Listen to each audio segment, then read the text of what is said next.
அவரை பற்றி சொல்கிறதுனா 1917 பிறந்தார் அப்படிங்கிறது தான் எல்லாருக்குமே தெரிஞ்சது. ஜனவரி 17 இப்போ இன்னொரு 10 நாளில் அவருடைய பிறந்தநாள் வரப்போகுது.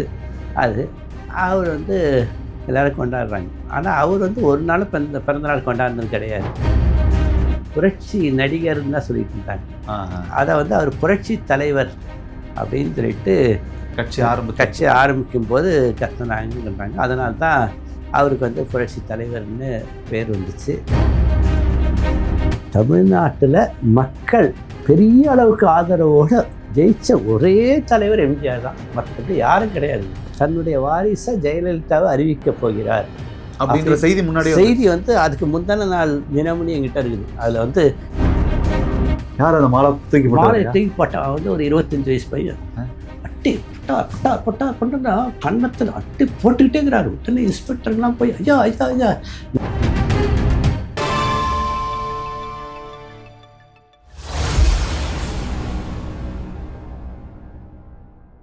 உலகெங்கிலும் உள்ள ராவணா பார்வையாளர்கள் அனைவருக்கும் வணக்கம். நான் ராகவேந்திரன் பன்னீர்செல்வம்.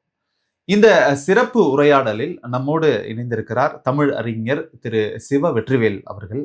அவரிடம் கடந்த கால அரசியல் பற்றிய பல நினைவுகளை பேச இருக்கிறோம். வாருங்கள் நிகழ்ச்சிக்குள் செல்லலாம். ஐயா வணக்கம். வணக்கம் ஐயா, உங்களோட நினைவாற்றலை சோதிச்சு பார்க்கணும்னா திருக்குறள்ல எந்த ஒரு அதிகாரத்துல எந்த திருக்குறளை சொல்லுங்க அப்படின்னாலும் நீங்க சொல்லக்கூடிய அளவுக்கான வல்லமை பெற்றவராக இருக்கீங்க. கூடுதலாக நீங்கள் எம்ஜிஆர் காலத்திலிருந்து கருணாநிதி, ஜெயலலிதா அம்மையார் இவர்களுடைய காலகட்டத்தை அரசியலை எல்லாம் உள்நோக்கி இருப்பீங்க. அதன் அடிப்படையில முதல்ல உங்களை பற்றிய ஒரு அறிமுகம் கொடுத்து விட்டு அதற்கு பிறகாக எம்ஜிஆர், கருணாநிதி, ஜெயலலிதா இந்த மூவருக்குமான அரசியல் தொடர்புகளை பற்றி பேசலாமா? கண்டிப்பாக பேசலாம். எனக்கு ரொம்ப மகிழ்ச்சியானது தான். நான் வந்து கடந்த ஒரு 10 ஆண்டுகளாகவே என்ன நான் நினச்சிட்டு இருக்கேன்னா, நம்மக்கிட்ட இருக்கிற அதாவது அரசியல் தொடர்பான நிகழ்வுகள் எல்லாவற்றையுமே நம்ம மனதில் இருக்கிறதெல்லாம் எழுதிடணும்னு பார்த்தேன். எழுதுனா அது பாட்டு 2000-3000 பக்கத்துக்கு போய்கிட்டே இருக்குது. அவ்வளோ பக்கத்துக்கு நம்ம எழுதி வச்சோம்னாலும் அதை புத்தகமாக்கணும்னா படிக்கிறது ரொம்ப கஷ்டம். அதனால் வந்து ஒரு பதிவாகவே பண்ணிடணும் அப்படின்னு நினச்சேன். அந்த நேரத்தில் ராகவேந்திரன் நிலை கிடைச்சாரு. எனக்கு ரொம்ப மகிழ்ச்சியாக இருக்குது. நான் வந்து சுருக்கமாகவே சொல்லிடுறேன். 1962 பிறந்தேன். 72 எம்ஜிஆர் வந்து கட்சி ஆரம்பித்தார். அப்போ எனக்கு 10 வயசு தான் எனக்கு. ஆனாலும் எனக்கு வந்து எம்ஜிஆர் அப்படின்னா எனக்கு வந்து ரொம்ப உயிர் மாதிரி. நான் 1972 அக்டோபர் 17 அன்னைக்கு அவர் கட்சி தொடங்கினார். அது அந்த இதை வந்து எனக்கு அப்படியே நான் வந்து அப்போதுலேருந்து நான் பேப்பர் படிப்பேன். பேப்பர் படிச்சுட்டுப்பேன். பேப்பரில் படிக்கிறது மட்டும் இல்லை, எனக்கு வந்து படித்த செய்திகள் பூரா எனக்கு நினைவில் இருக்குது. இப்போ தான் நினைவில் விட்டு போய்கிட்டே இருக்குது. அதனால தான் நான் வந்து பதிவு பண்ணிடணும்னு நினைக்கிறேன். அப்புறமா வந்து எம்ஜிஆர் வந்து 1972 கட்சி ஆரம்பிக்கிறாரு. அதுக்கு முன்னாடியெல்லாம் பார்த்திங்கன்னா அவர் வந்து புரட்சி நடிகர்னு தான் சொல்லிட்டு இருந்தாங்க. அதை வந்து அவர் புரட்சி தலைவர் அப்படின்னு சொல்லிட்டு கட்சி ஆரம்பிக்கும் போது கத்துனாங்கன்றாங்க. அதனால தான் அவருக்கு வந்து புரட்சி தலைவர்னு பேர் வந்துச்சு. அவரை பற்றி சொல்கிறதுனா 1917 பிறந்தார் அப்படிங்கிறது தான் எல்லாருக்குமே தெரிஞ்சது. ஜனவரி 17 இப்போ இன்னொரு 10 நாளில் அவருடைய பிறந்தநாள் வரப்போகுது. அது அவர் வந்து எல்லோரும் கொண்டாடுறாங்க. ஆனால் அவர் வந்து ஒரு நாள் பிறந்தநாள் கொண்டாடுறது கிடையாது. அவர் வந்து பிறந்தநாளாக கருணாநிதினா ஜூன் 3 ரொம்ப பிறந்தநாள் ஆடம்பரமாக கொண்டாடுவார். ஆனால் அவர் வந்து பிறந்தநாள் எப்பயும் கொண்டாட மாட்டார். ஒவ்வொரு பிறந்தநாளும் யாருக்குமே, அதாவது யார்ட்டையும் சொல்ல தெரியாமன்னு சொல்லக்கூடாது, அந்த வார்த்தையை பயன்படுத்த விடாது. அவர் சாதாரணமாக அவர் வந்து தாய் மூகாம்பிகை கோயிலுக்கு போயிடுவார். ஒவ்வொரு பிறந்த நாளைக்கும் கேரளா இருக்கிற கோயிலுக்கு அவரும் அவர் மனைவி மட்டும் போயிட்டு வந்துடுவாங்க. இதுதான் வந்து அவருடைய பிறந்தநாள் கொண்டாட்டம் தான் அவருடைய இது. பார்த்திங்கன்னா அரசியலில் அப்படின்னு பார்க்கும்போதும் அவர் வந்து அரசியலில் வந்து ஒரு நல்ல ஒரு இதில் இருந்தார். அவர் வந்து பார்த்திங்கன்னா அதாவது கொடி அசைந்தது காற்று வந்ததா, காற்று வந்து கொடி அசைந்தா, இந்த மாதிரி கருணாநிதியால் இவர் வந்தார், இவரால் கருணாநிதி வந்தார். அதெல்லாம் வந்து நிறைய பேர் அவங்க தான் முடிவு பண்ணுவே தவிர நம்ம இதில் எதுவும் சொல்லுறது. அவரோட பிறந்த நாள் என்பது ஜனவரி 17. அது உண்மை தானே? அதில் எதுவும் மாற்றுறது இல்லையே? அதுதாங்க அது வந்து அதை பற்றி சொல்கிறதுனா இவரை பற்றி சொல்லுவாங்க பாருங்கள். அந்த சுரதா கிட்ட நான் ரொம்ப பழகியிருக்கேன். சரி. சுரதா வந்து எப்போ பாரு கருணாநிதி பிறந்த நாளே ஜூன் 3 கிடையாது. அவர் ஜூன் 27 பிறந்தார். அதை வந்து அவர் வந்து இது பண்ணிட்டாரு. அவர் பாட்டு 3ஆம் தேதின்னு போட்டார். போட்டால் அப்போ தான் வசூலாகுன்னு போட்டார் அப்படின்னு சொல்லுவார். அது வந்து அவர் சொல்லுவார். அதே போல வந்து நம்ம வந்து அந்த சர்ச்சைக்குள்ளே போகலை. அதே சமயத்தில் அவர் அதுக்கு வந்து எந்த ஆதாரமும் கிடையாது. அதாவது ஜனவரி 17 போது அவரது வந்து ஜனவரி 17 தான் அப்போத்தது இப்போத்து கொண்டாடுறாங்க. அது வந்து அதை யாருமே சர்ச்சைக்குரிய வகையில் யாரும் பேசுறது கிடையாது. அதே சமயத்தில் நான் வந்து முக்கியமான ஒரு செய்தியை நான் சொல்லிடுறேன். ஜனவரி மாதம் 17ஆம் தேதி 1917 கொண்டாடுறாருல, அதை வந்து அவரை எம்ஜிஆர் வந்து துப்பாக்கியில் சுட்டுட்டாங்க. 1968 ஜனவரி 12 அன்னைக்கு சுட்டுட்டாங்க. அவரை எம்ஆர் அதை சுட்டாங்க. அப்போ வந்து அவர் வந்து என்ன பண்ணிட்டாரு அப்படின்னா, அவர் வந்து அப்போ வந்து நீதிமன்றத்தில் வழக்கு நடக்குது. அப்போ நீதிமன்றத்தில் அவரை வந்து நீதிபதி கேட்குறாங்க, நீங்கள் வந்து எந்த வருஷம் பிறந்தீங்கன்னு கேட்குறாங்க.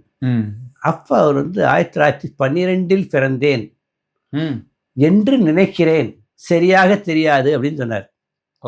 அதுக்கான ஆதாரத்தை நான் வச்சுருக்கேன். அது வந்து ஆர்கியூமெண்ட்ல வரும்போது இப்படி சொல்லியிருக்கிறாரு.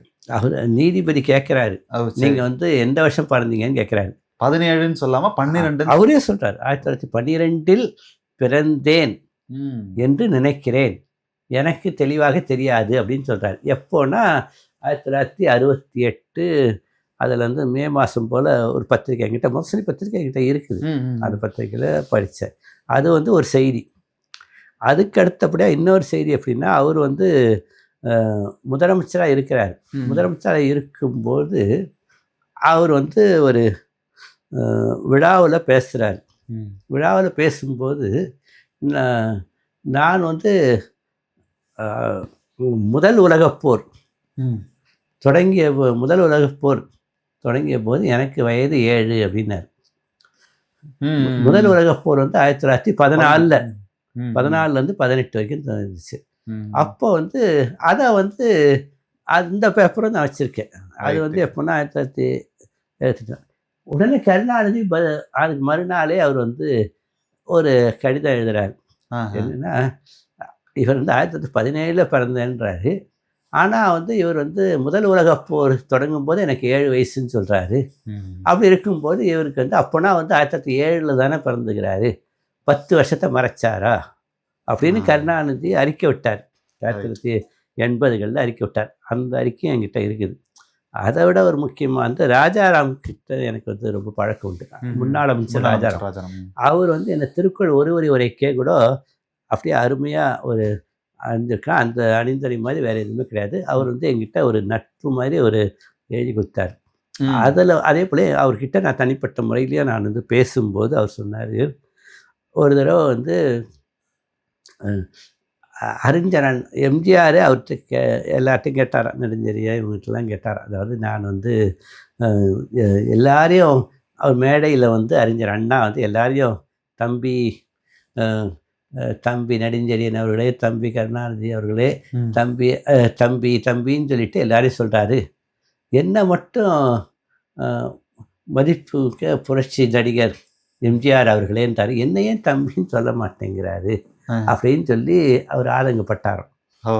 அதை வந்து முன்னாள் அமைச்சர் ராஜாராம் வந்து அறிஞர் அண்ணாகிட்டேயே போய் கேட்டாராம், நீங்கள் வந்து ஏன் வந்து அவர் மட்டும் தம்பின்னு சொல்ல மாட்டேங்கிறீங்க, அவர் ரொம்ப வருத்தப்படுறாரு அப்படின்னாராம். அவர் எனக்கு தம்பி கிடையாது, அவர் வந்து எனக்கு அண்ணன். நான் வந்து அவர் வந்து அறிஞர் அண்ணா வந்து 1909 பிறந்தார். அவர் வந்து 7 பிறந்திருப்பார். அது என்னை விட நான் அவர் பேசுறது கண்டுபிடிச்சிட்டேன். ஒரு சிலது பேசினார் என்கிட்ட. அப்பவே சரி அவர் வந்து நம்மளோட பெரியவர் மூத்தவருன்னு கண்டுபிடிச்சிட்டேன். அவர் வந்து ஒரு சிலது அப்படின்னும் போது இதுதான் சொல்லியிருப்பார்னு நினைக்கிறேன். முதல் உலக போர் தொடங்கும் போது எனக்கு 7 வயசுன்னு சொல்லியிருப்பார் போல தெரியுது. அந்த பேப்பரை நான் வச்சுருக்கேன். ராஜாராம் கிட்ட சொன்னது, ராஜாராம் வந்து ஒரு இதில் எங்கிட்ட சொன்னது மட்டும் இல்லாமல் ஒரு பேட்டிலேன்னு சொன்னார். அதுவும் நான் வச்சுருக்கேன். அறிஞர் அண்ணாவுக்கு மூத்தவர் எம்ஜிஆர். ஆமாம், வயதில் மூத்தவர். ஆனால் கெசட்டில் வந்து 1917 அவர் வந்து இந்த எம்எல்சிஆருக்கு ஆகும்போது 1963 வந்து எம்எல்சி ஆகும்போது அதை வந்து அப்படி போட்டார். அதாவது ஆனால் அதே சமயத்தில் அவர் 1907 பிறந்தாரா, 1912 பிறந்தா, 12 பிறந்தேன் என்று நினைக்கிறேன்னு சொல்லி சொன்னார் அதான் அப்படின்னாரு. அதை வச்சு பார்க்கும்போது 12. இல்ல, அது கூட அது இது நினைக்கிறேன்னு தான் சொல்லியிருக்கிறார். நினைக்கிறேன்னு சொன்னார். 1907 பிறந்துகிறார் அவர். அதனால இறந்து போகும்போது 80 வயசு அவருக்கு. அடேங்கப்பா, 80 வயசு. புதிய தகவல் ஐயா. ஆமாம், இது வந்து நான் பல இடத்துல சொல்லியிருக்கிறேன். அதே போல வந்து அவர் 80 வயசு அவர். இது வந்து இப்போ நான் சொல்கிற தகவல் வந்து நிறைய பேருக்கு வந்து உள்ளுக்குள்ளே, அதாவது ஓரளவுக்கு, ஆனால் உங்களுக்கு தெரியாது, ஐயாவுக்கு தெரியுமான்னு தெரியாது, ஐயாவுக்கும் தெரியாது. ஆனால் குறிப்பிட்ட பேருக்கு அப்போதான் ஒரு 10 வருஷத்துக்கு முன்னாடி இருந்த நிறைய பேருக்கு தெரியும். அதாவது அந்த அறிஞர் அண்ணாவோட பெரியவர், அதாவது அந்த செய்தியெல்லாம் வரும், அதெல்லாம் பேசுவாங்க. அறிஞர் அண்ணா செய்தியெல்லாம் பேசுவாங்க நிறைய பேர். அதனால இது அதுக்கு அடுத்தப்போ எனக்கு வந்து எம்ஜிஆர் 10 வயசில் வந்து எனக்கு நான் வந்து அப்படியே வர வீட்டு எழுதுகிறேன். அவர் கொடியேற்றத்துக்கு வந்தார் பாருங்க, அப்படியே இந்த வேனில் இருந்துக்கிட்டு அப்படியே கொடியேற்றுறாரு. அப்படியே நான் வந்து அப்படியே அந்த பூவெல்லாம் விழங்கொள்ளும் அப்படியே பக்கத்தில் போனோம்னா அப்படியே கை குடிச்சிட்டு போய்கிட்டே இருப்பார். அதாவது அந்த ஸ்பீடு, அதே போல அவர் ஸ்பீடு பார்த்தீங்கன்னா அவ்வளோ ஸ்பீடாக நடப்பாருங்க, அவ்வளோ ஸ்பீடாக நடப்பார் கொள்வார். அவர் வந்து ரொம்ப குள்ளமாக தான் இருப்பார், அவர் வந்து அவர் ஒருத்தர் தான் வந்து ஃபுல் கை சட்டு மேலே வாட்ச் கட்டியிருப்பார், ஃபுல் கை சட்டு மேலே வாட்ச் கட்டியிருப்பார். அதே போலயே வந்து அவர் வந்து அந்த ஜிப்பா மாதிரி நல்லா ஒரு டைட்டாக ஒரு இதை போட்டிருப்பார். எப்போ வேஷ்டி தான் கட்டுவார், ஆனால் ஷூ தான் போடுவார். வேஷ்டி கட்டிட்டு ஷூ போடுற ஒரே அவர் தான். அது வந்து ஆனாலும் அவர் வந்து அந்த ஒரு இது கெத்தை வந்து மெயின்டைன் பண்ணார். அதே போல் உள்ளுக்குள்ளே வந்து நேரில் பார்த்துருக்கீங்களா? 100 முறைக்கு பார்த்துருக்கேன். பேசுகிற வாய்ப்புலாம் கிடைச்சது? பேசுகிற வாய்ப்பு அவர் முன்னாடி பேசுகிற வாய்ப்பு கிடச்சிச்சு. தேதியோடு சொல்கிறேன், 1986 ஜூலை மாதம் 13ஆம் தேதி. அது என்ன கரெக்டாக சொல்கிறேன்னா, ஜூலை 12ஆம் தேதியும் 13ஆம் தேதியும் எம்ஜிஆர் ரசிகர் மன்ற மாநாடு மதுரை ரேஸ் கோர்ஸ் மைதானத்தில் நடக்குது. அதை நடத்துகிற பொறுப்பு வந்து முசிறிப்பித்தன் நினைக்கிறேன். முசிறிப்பித்தன் தான் வந்து அவருக்கு வந்து கால் கூட ஒரு மாதிரி இருக்குள்ள, அவர்கிட்ட தான் வந்து அகில உலக எம்ஜிஆர் ரசிகர் மன்றத்துக்கு தலைவர் முசிறிப்பித்தன். அப்போ பார்த்திங்கன்னா ஒரு 3 மாதத்துக்கு அவர் முசிறிப்பித்தன் வந்து அந்த எம்ஜிஆர் சர்க்கிட் ஹவுஸ்லேயே இருப்பார். நாங்கள்லாம் வந்து போவங்களும் காளிமுத்து, முன்னாள் அமைச்சர் காளிமுத்து, அவர் வந்து எப்போவுமே பார்த்திங்கன்னா மதுரையில் சர்க்கிட் ஹவுஸில் 4 ரூம் இருக்கும், 4 ரூம் தான் இருக்கும். அது கவர்மெண்ட்டு. அது 2ஆம் நம்பர் ரூமில் தான் தங்குவார். காரணம் 2ஆம் நம்பர் ரூமில் மட்டும்தான் ஏசி இருக்கும். ஓகே. அப்போ அதனால் மிச்ச ரூமில் வந்து கரெக்டாக தங்குவாங்க கொடுங்க. 4 ரூம். காளிமுத்து வந்துட்டாருனாலே நான் வந்து அப்படியே போய் நான் வந்து அந்த பக்கம் ஒக்ஸ்போர்ட் காலேஜில் தான் படித்தேன். போயிட்டு நான் வந்து அவரோட இணைந்துக்கிட்டு எம்ஜிஆர் வந்து ஒரு தடவை நல்லா கவனம் இருக்குது. ஒரு தடவை அவர் வந்து ரூமில் தூங்கிட்டு கொண்டுட்டு இருந்தார். திடீர்னு காளிமுத்து அவர் வந்துட்டான்னா அந்த ரூம் அவருக்கு விட்டு பக்கத்து ரூமில் போய் காளிமுத்து அப்படியே வந்தார். நான் வந்து உள்ளே எம்ஜிஆர் இருக்கிறாருன்றது தெரியாது.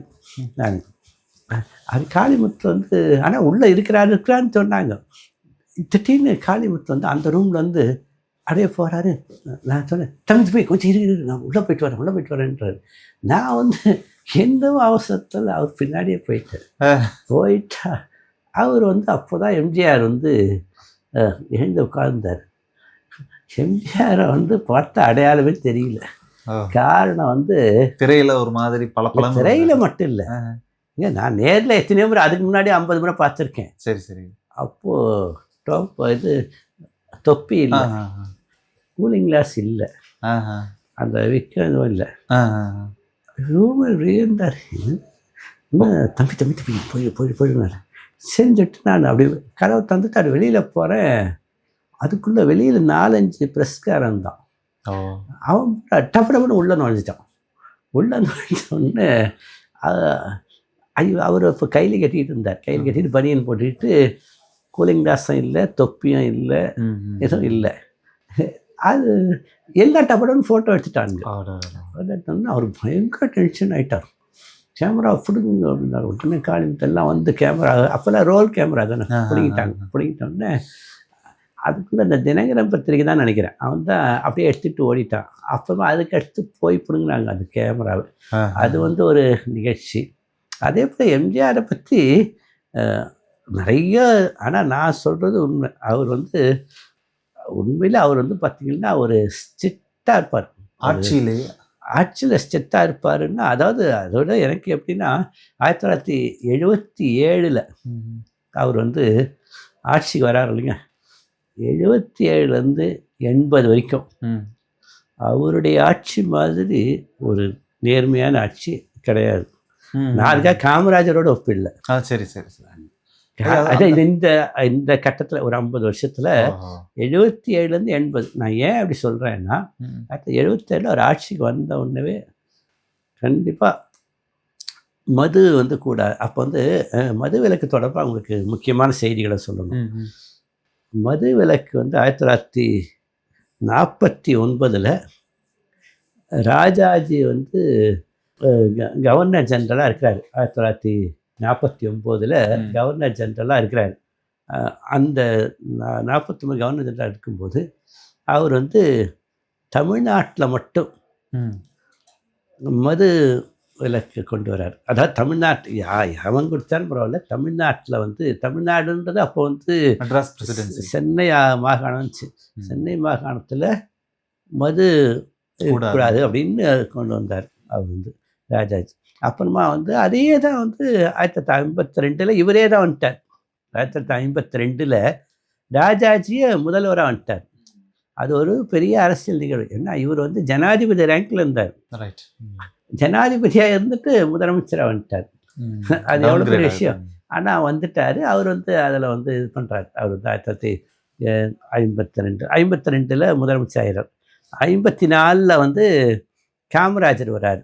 அது வந்து ஒரு பெரிய கதை. அது வந்து உள்ளுக்குள்ளே போக வேண்டாம். அது வந்து 2 வருஷத்துக்கு எல்லாமே அவர் மாதிரி வந்து அந்த கல்வி குலக்கல்வி திட்டத்தினால அவர் வந்து இது பண்ணிடுறாங்க.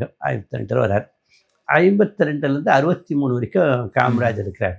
அந்த காமராஜர் வந்து இருக்கும்போது நல்லா ஆட்சி நடக்குதுக்கு வந்து அவரும் வந்து மதுக்கிடக்கூடாதுன்னார். அவர் இதில் இருந்துச்சு. அப்புறம் பக்தவச்சலம் வரார். அவரும் ஒழுங்காக இருந்தார். அவரும் வந்து மது கூடாதுன்ட்டார். அறிஞர் அண்ணா வந்தார். அவரும் வந்து கூடாது. 1909 இவர் ஆட்சி வந்தார். ஆனால் அந்த 71 வரைக்கும் இவர் ஆட்சியில் இருந்தார். கருணாநிதி ஆட்சி இருந்துச்சு. ஆனால் அவர் வந்து அப்போ வந்து மதுவை கொண்டு வரல. 1971 இவர் வந்து ஆட்சிக்கு வராரு. 2வது முறை, அதாவது தேர்ந்தெடுக்கப்பட்டது முதல்ல கருணாநிதி வந்து 71 வராரு. அது வந்து ஏப்ரலா மே ஏதோ ஒரு தேதியில் வரார். 1971 வந்த உடனே உங்களுக்கு பார்த்தீங்கன்னா ஒரு மாதத்துக்கெல்லாமே மது வந்து மது விலக்கு வந்து எடுத்து விட்டு எல்லா இடத்துலையும் குடிக்கலான்னு ஆதரவு போட்டார். இவர் தான் 23 வருஷமா இதை எவனாவது ஒருத்த மறுக்க சொல்லுங்க பார்க்கலாம். 23 வருஷமா மது இல்லாத தமிழ்நாட்டில் இவர் 71 ஏன் தளர்த்தி கொண்டு வந்தார். 72 குடிகாரனை உருவாக்குனார். 73 உருவாக்குனார். அப்புறம் 74 வந்து இவரே வந்து டக்குன்னு அது என்ன வந்து ஒரு எல்லாம் சுற்றி முடித்த உடனே என்ன பண்ணிட்டாருன்னா மது விலக்கு கையெழுத்து போட்டு கருணாநிதி எப்போவுமே என்ன பண்ணுவாருன்னா சுருட்டுறதுக்கான வேலையை எல்லாம் நல்லா ஆரம்பிச்சுட்டுருவார். கடைசியில் என்ன பண்ணுவாருன்னா நல்ல விஷயத்துக்கு கூட கையெழுத்து போட்டு போயிடுவார். கெட்ட விஷயத்துக்கையும் பண்ணிவிட்டு அதை மூடிட்டு போயிட்டார் இவர். இதை வந்து யாரும் மறுக்க முடியாது.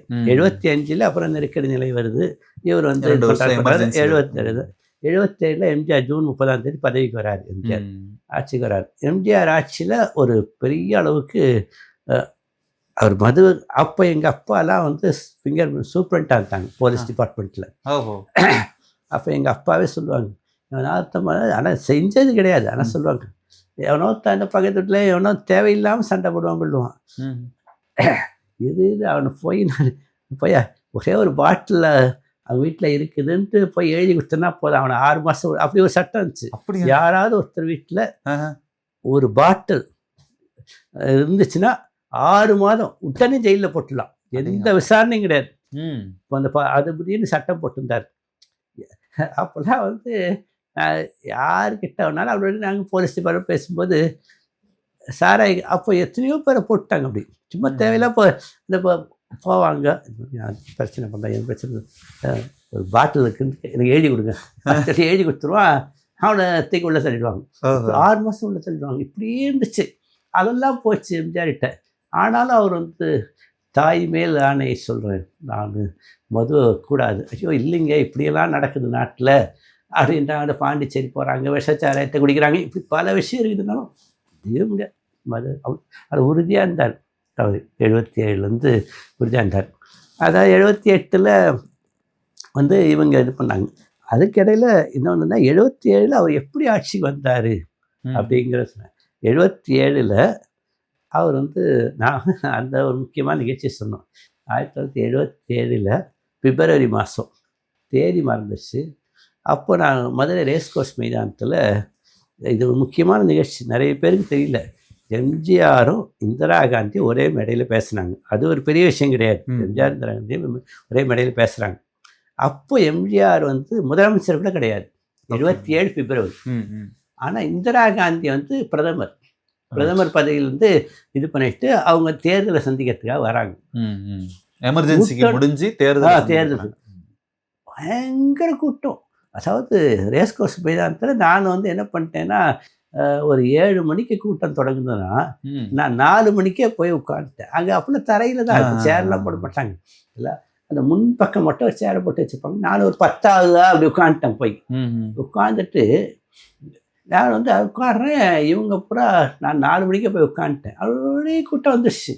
கூட்டம் வந்துட்டோன்னே இங்கே கட்ட எங்கே கட்ட நான் அப்படியே இப்படி நுழைஞ்சு போய் உட்காந்துட்டேன். ஒரு குறிப்பிட்ட பேர்கிட்ட பார்த்தா எனக்கு 15 வயசு தான். 15 வயசு தான், நான் 10 வயசு பையமாக இருப்பேன். அவ்வளோ ஒல்லியாக இருப்பேன். அப்படியே உட்காந்துட்டு இருக்கிறேன். திடீர்னு எழுந்து வரலான்னு பார்த்தா எழுந்து வர முடியல. நான் எலி பண்ண மாட்டின மாதிரி மாட்டிக்கிட்டு அப்படியே உட்காந்துருந்தேன். அப்புறம் ஒரு வழியாக ஏறத்தாழ ஒரு 9 மணி போல் வந்து நாங்கள் எல்லாம் என்ன பண்ணுவோம்னா, காயத்தை ஏதாவது கிழிச்சு வச்சுருப்போம் கையில். 77 எம்ஜிஆர் வந்து ஆட்சிக்கு, எம்ஜிஆர் வந்து அடுத்து புரட்சி தலைவர் எம்ஜிஆர் அவர்கள் பேசுவார்கள் அப்படின்னு சொல்லிட்டு மைக்கில் அறிவித்தாங்க. அறிவித்த உடனே நானாக கூட அப்படியே கையெழுத்தை போட்டுக்கொண்டு இது பண்ணுறோம். இந்திரா காந்தி கிடைக்கணும்னு வந்தாங்க. நான் பேசுகிறேன் அப்படின்னாங்க. அவங்க ஏன்னா எம்ஜிஆர் பேசி முடிச்சுன்னு ஓடினாங்க.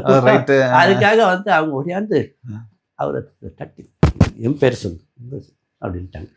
எம்ஜிஆர் போய் உட்காந்துட்டார். உட்காந்த உடனே இப்பொழுது இந்திரா காந்தி அவர் பேசுவார்னு சொல்லிட்டு அவர் சொல்கிறதுக்குள்ள வந்து அவங்க மைக்கை பிடிச்சிக்கிட்டு ஏறத்தாழ ஒரு அரை மணி நேரத்துக்கு பேசுவாங்க. ஏன்னா 4 மணி நேரம் இவங்க பேசுவாங்க, அது மொழிபெயர்த்து பேசுவாங்க கொள்வாங்க. அது அப்படியே இருந்துச்சு. ஒரு 10-15 நிமிஷம் அந்த இது இருந்துச்சு. கூட்டத்தில் இருக்கிறவங்க பூரா புரட்சி தலைவர் வாழ்க கத்துறாங்க. என்ன இது பண்ண உடனே அப்புறம் அவங்க பார்த்தாங்க, ரெடி பண்ணிட்டு முடிச்சுக்கிட்டாங்க. முடித்த உடனே அப்புறம் எம்ஜிஆர் பேசினார். பேசும்போது நல்லா சொன்னார். கருணாநிதி என்றாலே சிரிக்கிறார்கள் அப்படின்னாரு. உடனே எல்லாம் கைத்தட்டி கொண்டு ஆரவாரம் பண்ணாங்க. எதுக்கு சொல்ல வரேன்னா, இப்போ இந்திரா காந்தி கூட இவங்களோட அவங்களோட எல்லாம் பேசுவாங்க. ஆனாலும் இந்திரா காந்தி வந்து எப்பவுமே கடைசியாக தான் பேசுவாங்க. அவங்க வந்து ஒரு ஆனால் வந்து அவங்க என்ன பண்ணிட்டாங்கன்னா, கூட்டத்தை பார்த்தோன்னே எல்லாம் எம்ஜிஆருடைய கூட்டம் தான் அப்படின்னு சொல்லிட்டு இவங்க பேசுனா ஓடிடுவாங்க. நம்ம அடுத்து எம்ஜிஆர் பேசி முடிச்சோடனே எல்லாம் ஓடிடுவாங்க. மேடை பார்த்து அப்படின்னு சொல்லிட்டு அந்த அம்மா வந்து அவங்க முதல் பார்த்து அடுத்தது இவங்க பேசினாங்க. அது வந்து வரலாற்று முக்கியத்துவம் வாய்ந்த ஒரு நிகழ்ச்சி. அப்புறம் அவர் 10 நிமிஷம் தான் பேசினார். எல்லாம் இது பண்ணாங்க. அப்புறம் வந்து மார்ச் மாதம் தேர்தல் நடக்குது. அந்த தேர்தலில் இந்திரா காந்தியும் தோற்று போகிறாங்க. இந்திரா காங்கிரஸ் 150 இடமோ தானே வருது. மத்தியில் தோத்துடுறாங்க. ஆனால் அந்த அம்மாவும் தோத்துடுறாங்க.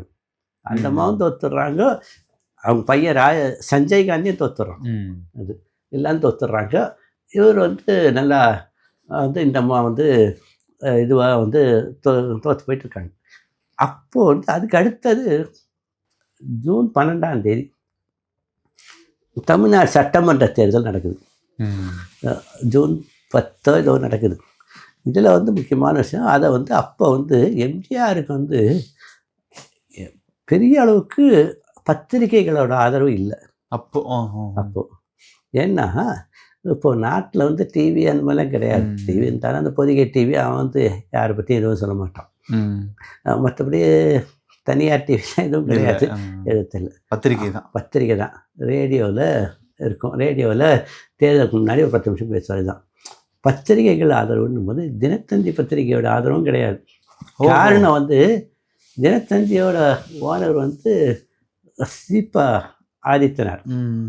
அவர் யாருன்னா திமுகவில், அவர் திமுக சபாநாயகராக இருந்தார். ஓகே. அதனால அவருடைய அதை நாம் தமிழர் கட்சி ஆரம்பிப்பதற்கு முன்னாடி அவர் தான் முதல்ல நாம் தமிழர் கட்சி ஆரம்பித்தார். அதை தான் இவங்க எடுத்துக்கிட்டாங்க. அது வருஷம் அடுத்தது அவர் 1977 தினத்தந்தி தந்தி ஆதரவா இல்லை தினமணி ஏதோ ஏஎன் சிவராம வந்து ரொம்ப பெரிய ஆளு, பத்திரிகை பிதாமகன்றாங்க. நான் என்கிட்ட இருக்குது அந்த பேப்பர்.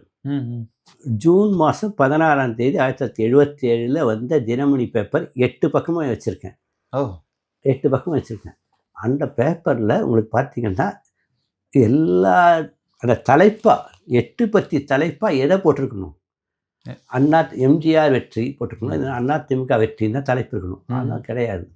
என்னென்னா 8 மாநிலங்களில், அதாவது மொத்தம் 9 மாநிலங்கள் நடந்துச்சு தேர்தல்.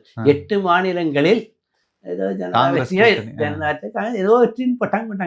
சரி, அதுக்கு அடுத்தபடியாக தலைப்பாது போடணும்ல. சரி, அதை முதல் பக்கத்தில் இந்த இதில் அதாவது எம்ஜிஆர் வெற்றி போடணுமா வேண்டாமா, இல்லைன்னா அதிமுக வெற்றி போடணும், அதுவும் போடல.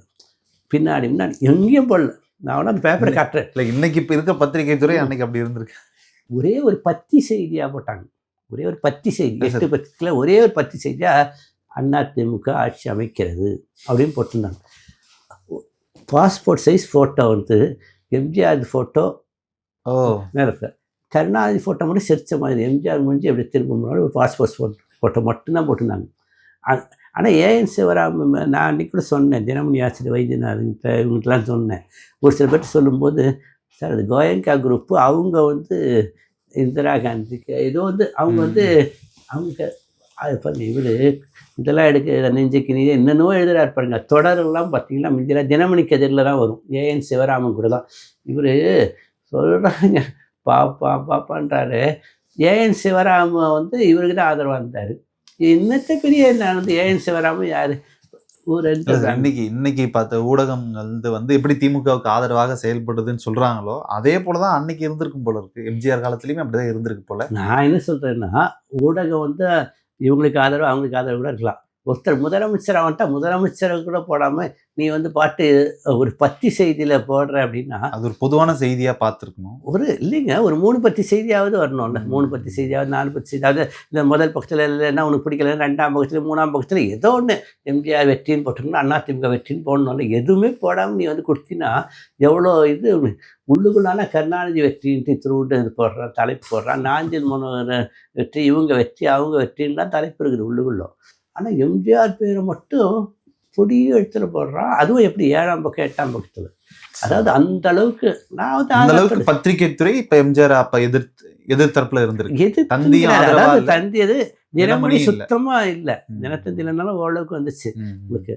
அப்புறம் தினமலர் ஒன்று தான் நல்லா போட்டாங்க, பெரிய அளவுக்கு எம்ஜிஆர் வெற்றின்னு போட்டாங்க தினமலர். அதுக்கு அடுத்தபடியாக வேற என்ன இருந்துச்சு, தினகரன் இருந்துச்சு. தினகரன் அவங்க குரூப்பு. அப்போ தினகரன் தனியாக தானே இருந்தது. தினகரன் வந்து கேபி கந்தசாமி நடத்தினாரு. கேபி கந்தசாமி நடத்தினால இவங்களுக்கு தான். அதான் அதுக்கு எதுக்கு சொல்லணும்னா, இவங்க வந்து எப்படியோ உனக்கு வந்து, ஆனால் இங்கிலீஷ் பேப்பர்களில் ஹிந்து உட்பட ஒரு சில பத்திரிகைகளில் ஓரளவு பெருசாக இருந்துச்சு. தமிழ் பத்திரிகைகளில் அவருக்கு அது ஆதரவு இல்லை. ஆனால் தினமலர் நல்ல ஆதரவு கொடுத்தாங்க. அது ஒரு பெரிய விஷயம். அதுதான் தினமலர் தான் உங்களுக்கு வந்து நல்ல ஆதரவு கொடுத்தாங்க. அதற்கு பிறகு வந்த கருணாநிதி அவர்களுடைய ஆட்சி எப்படி இருந்தது உங்களுடைய பார்வையில்? அதான் இப்போ 77, 80 தேர்தலை பற்றி சொன்னாலே ரொம்ப நல்லா இருக்கும் சொல்லிட்டு. அதான் 77 அப்படி இருந்துச்சு. 77 சட்டமன்ற தேர்தலில் இவங்க ஜெயிச்சிட்டாங்க. நான் என்ன சொல்கிறேன்னா, அப்போ எம்ஜிஆர் கிட்ட காங்கிரஸ்காரங்க என்ன கேட்டாங்கன்னா, எனக்கு 100 தொகுதியாவது கொடுன்னாங்க. 100 தொகுதி கொடுத்துரு, நீங்கள் ஜெயிச்சுக்க, நம்ம 2 பேர் கூட்டணி இந்திரா காந்தி பேசினேன். முடியாதுன்ட்டார் இவர். எம்ஜிஆர் முடியாதுன்ட்டு இவர் தனியாக நின்னார். 77 பாராளுமன்ற தேர்தலில் அதிமுக காங்கிரஸ் 2 சேர்ந்து நின்றாங்க. கூட்டணி. இந்த பக்கம் திமுக உட்பட எல்லாம் சேர்ந்து நின்றாங்க. மொத்தம் 39 தொகுதி. பாண்டிச்சேரியோட சேர்த்தா 40, 39. 38 தொகுதி அதிமுக காங்கிரஸ் ஜெயிச்சஸ். ஒரே ஒரு தொகுதி மட்டும்தான் திமுக ஜெயிச்சு. அது வட சென்னை. ஓ. வட சென்னையில் ஆசை தம்பி ஓஹோ. ஆசை தம்பின்றவர் ஜெயிச்சார் வட சென்னை. நான் அப்படி எம்ஜிஆருக்கு உண்மையில் அன்னைக்கு வந்து ஒரு முடிவு எடுத்து திமுக ஒழிச்சு கட்டணும்னு நினச்சி திரும்ப சட்டமன்ற தேர்தலையும் திமுக காங்கிரஸோடவே கூட்டணி சேர்ந்து நின்றுந்தான்னு வச்சுங்களேன், கருணாநிதி 234 தொகுதி காலியாக இருப்பார். அப்புறம் வந்து இவர் வந்து முடியாதுன்னு சொல்லிட்டு தனியாக ஆட்சி பண்ணுவோன்னு சொல்லிட்டு இவர் வந்து ஒரு 170 இடத்துலையோ 180 இடத்துலையோ நின்னார். இவர் கூட வந்து இடது கம்யூனிஸ்ட் இருந்துச்சு, அவங்க வலது கம்யூனிஸ்ட் இருந்துச்சு. அப்புறமா வந்து அப்படியே தேர்தல் முடிவு வந்து இவர் 132 இடத்துல அதிமுக தனி மெஜாரிட்டி, இவர் 48 இடத்துல வந்தார் திமுக. அப்புறம் 10 இடத்துல ஜனதா, காங்கிரஸ் தனியாகவே நின்று 26 இடம் வந்தாங்க அவங்க. இவர் தான் எதிர்கட்சி தலைவராக இருந்தாருன்றார். அது 78 இவர் என்ன பண்ணிட்டார், இந்திரா காந்தியை அட்டாக் பண்ணி இந்திரா காந்தி கருப்பு கொடி காட்டினார் 78. இந்த கருணாநிதி கருப்பு கொடியில் மதுரையெல்லாம் கள்ளத்துக்கு அடித்தாங்க, அடிபட்டு விழுந்துச்சு. அதுதான் அந்த இது கதையெல்லாம் ஐயாவுக்கு தெரியவங்களும் அதுக்கு சில காரணங்கள்லாம் ரொம்ப அசிங்கமான காரணம்லாம் சொன்னாருங்கட்டாரு. அதெல்லாம் நான் சொல்ல விரும்பலை. அப்படி பண்ணிக்கிட்டு இருந்தாருங்கட்டாரு. அவ்வளோ தூரம் நீ பண்ணல. அடுத்த வருஷமே 79 நேருவின் மகளே வருக நிலையான ஆட்சி தருக அப்படின்னு சொல்லிட்டு போய் போய் போய் போய் காலில் வந்துட்டு வந்தார். அப்புறமா தான் அவங்க வந்து 1980 ஜனவரி 3ஆம் தேதி 6ஆம் தேதி தேர்தல் நடக்குது. அந்த தேர்தல் 3 ஆண்டுக்குள்ள இவங்க கலைச்சிட்டாங்க. அதெல்லாம் இது ஜூன் மாதம், அதாவது கலைச்சதற்கான அதாங்க சொல்லிடுறேன். 1980 ஜனவரி 3, 6 2 நாளும் தேர்தல் நடக்குது. தேர்தல் நடக்கும்போது இவங்க வந்து என்ன பண்ணுறாங்கன்னா 40 தொகுதியில் வந்து 2 தொகுதியில் தான் அதிமுக வருது. 38 தொகுதியில் திமுக காங்கிரஸ் கூட்டணி வந்து ஜெயிச்சிச்சு. இவங்க 2 இடத்துல தான் நின்னாங்கன்னு உடனே கருணாநிதி போயிட்டு அப்போ மட்டும் கவர்னர் தேவை, இவங்க தேவை, போய் கவர்னர்கிட்ட போய் மக்கள் நம்பிக்கை விட்டு உடனடியாக அலையுங்கள் அப்படின்னாரு. அப்புறமா அங்கே போனார், இந்திரா காந்தி கிட்ட போய் எப்படி காலில் விழுந்தாரோ தெரியல, காலை பிடிச்சிங்க கலைச்சிருங்கன்னாரு. அதுக்கு சொல்லப்பட்ட காரணம் அதான் மக்கள் நம்பிக்கையை போயிடுச்சுன்ட்டு. உடனே இந்திரா காந்தியை சரின்னு கலைச்சிட்டாங்க. அப்போல்லாம் ஈஸியாக கலைச்சிடலாம். அப்போல்லாம் அந்த மக்கள் வாக்கெடுப்பு சட்டமன்ற கலைச்சிட்டாங்க. அந்தம்மா கலைச்சிட்டாங்க. கரெக்டாக பிப்ரவரி 17 1980 கலைக்கிறாங்க. அடுத்த நாள் நாஞ்சில் மனோகரன் வந்து அதிமுக விட்டு விலகி திமுகவுக்கு போயிட்டார். அதுக்கு அடுத்த நாள் பிடி சரஸ்வதின்ட்டாங்க மந்திரி, அவங்க காங்கிரஸுக்கு போயிட்டாங்க. அதுக்கு அடுத்த நாள் சுப்புலட்சுமி ஜெகதீசன் ஒரு மந்திரி, அவங்களுக்கு 26 வயசுலேயே இருந்தாங்க, அவங்க திமுகவுக்கு போயிட்டாங்க. திமுக அப்புறமா வந்து இந்த சவுந்தரராஜன் சொல்லி மந்திரி இருந்தார், அவர் அப்படி மாறிட்டார்.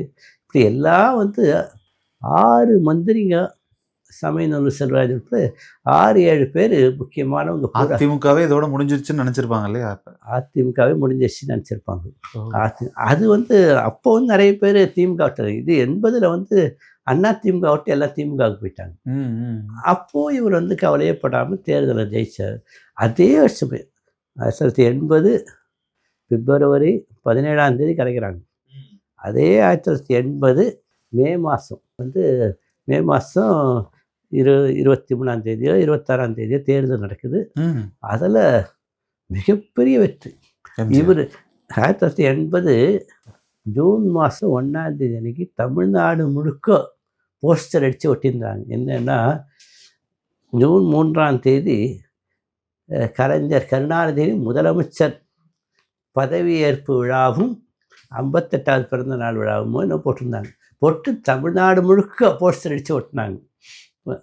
ஆனால் முடிவு வந்து 38 இடம் தான். போன முறை தான் 48, அடுத்த முறை 38 இடம் தான் ஜெயிச்சார் முன்கூட்டி. ஆனால் அவங்களுக்குள்ள மைண்டில் ஃபிக்ஸ் பண்ணிக்கிட்டாங்க ஜெயிச்சிருவாங்க. நாஞ்சில் மனோகரன் பண்ண துரோகம். நாஞ்சில் மனோகரன் இது மதுரை ரேஸ்கோர்ஸ் மைதானத்தில் பேசுகிறாரு. இந்திரா காந்தியும் இருக்கிறாங்க. இந்திரா காந்தியும் கருணாநிதியும் ஒரே மேடையில் பேசுகிறாங்க இருந்தது. அதில் வந்து நாஞ்சில் மனோகரன் பேசுகிறாரு பாருங்க. நான் அந்த வாக்கியம் நல்லா கவனிக்கு. 234 தொகுதிகளிலும் திமுக தான் ஜெயிக்கும். எம்ஜிஆரே நீ வந்து கருணாநிதியிடம் வந்து நான் தினமும் சட்டமன்றத்துக்கு வருகிறேன், எனக்கு சட்டமன்றத்தில் ஒரு இடம் கொடு, எனக்கு எதிர்த்து போட்டியிடுவர்களை ஒன்று விலக்கிக் கொள் என்று வந்து எழுதி கொடு, வேண்டுமானால் உன்னை சட்டமன்றத்தில் எம்எல்ஏவாக வைத்துக் கொள்வது இப்படின்னு சொல்லி பேசினார். கடைசியில் அந்த ஆளே வந்து தோற்று போனார். நாஞ்சில் மனோகரன். நாஞ்சில் மனோகரன். நீங்கள் நாஞ்சில் சம்பத் நினச்சிருக்கீங்க. நாஞ்சில் மனோகரன் கருவின் குற்றம்னு சொன்னார் இல்லையா? கருவின் குற்றம் காலத்தின் குற்றம்னாரு அவர். அதுக்கப்புறம் வந்து அவர் மட்டும்தான் அந்த நேரத்தில் சட்டமன்றத்துக்கு இது பண்ணாங்க. மின்சார பெரிய வந்து சேர்க்கலை. பிடி சரஸ்வதி காங்கிரஸுக்கு போய் வீணா போயிடுச்சு. இது பிடி சுப்புலட்சுமிக்கு அந்த அப்போ கொடுக்கல, அப்போ இது கொடுக்கல. ஆனால் அப்புறமா அவருடைய போய் அது மத்திய மந்திரியாகவே ஆச்சு. அது வேற கதை. எதுக்கு சொல்ல வரேன்னா, எல்லாருமே இங்கே 1980 சட்டமன்ற தேர்தலில் யார் ஜெயித்தாங்க யார் ஜெயிக்கலைங்கிறத தெளிவாக பார்த்தாங்கன்னா திமுகவோட வந்தவாரம் தண்டவாளம் நல்லா தெளிவாகிடும்.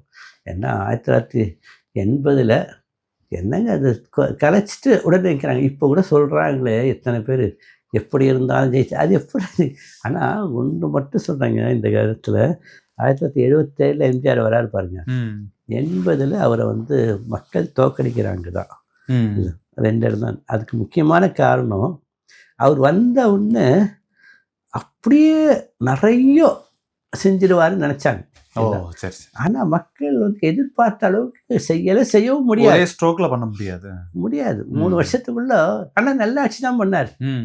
ஆனால் மக்கள் வந்து போலீஸ் ஸ்ட்ரைக் வந்துச்சுங்க.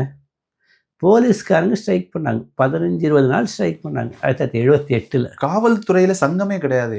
சங்கம் வைக்கணும்னு சொல்லிட்டு ஸ்ட்ரைக் பண்ணாங்க. அது இல்லாமல் பெரிய அளவுக்கு போலீஸு, சப் இன்ஸ்பெக்டரு, இவங்க எல்லாம் தமிழ்நாடு முழுக்க ஸ்ட்ரைக்கு. இந்த வருஷம் 1978 எம்ஜிஆர் ஆட்சியில் ஏறத்தாழ 1 மாதம் ஸ்ட்ரைக் பண்ணாங்க. அந்த 1 மாதத்தில் 15 நாள் எம்ஜிஆர் வந்து மதுரையில் தான் சுற்றிட்டு இருந்தார். அவர் வந்து அவர் அங்கே போவார். போலீஸ் பாதுகாப்பே இருக்காது. அவர் பாட்டு சுற்றிட்டு இருப்பார்.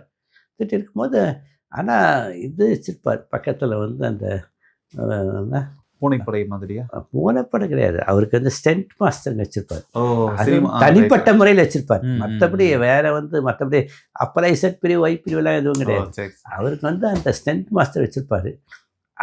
அவர் அந்த மதுரையில் அங்கங்கே ஒரு விழாவுக்கு போகும்போது அந்த போலீஸ்காரங்க, சப் இன்ஸ்பெக்டருக்கு யாராவது ஒருத்தங்க வந்து பாதுகாப்புக்கு வருவாங்க. கிடுகிடுன்னு இறங்கி வருவார். எதுக்கு நிற்கிற நீ? போ போ போ போ நீ மக்களுக்கு பாதுகாப்பு கொடுக்குற, நீ எதுக்கு இருக்கிற? போயிடு போயிடு போயிடு எல்லாரும் விரட்டி விட்டுடுவார். விரட்டி விட்டு எனக்கு மக்கள் பாதுகாப்பு கொடுப்பார்கள் எனக்கு சொல்லிட்டு மக்கள் பாதுகாப்பு கொடுப்பார்கள்னு சொல்லிட்டு அவர் பாட்டு சுற்றி. அதெல்லாம் எவ்வளோ பெரிய விஷயம் தெரியுங்களா?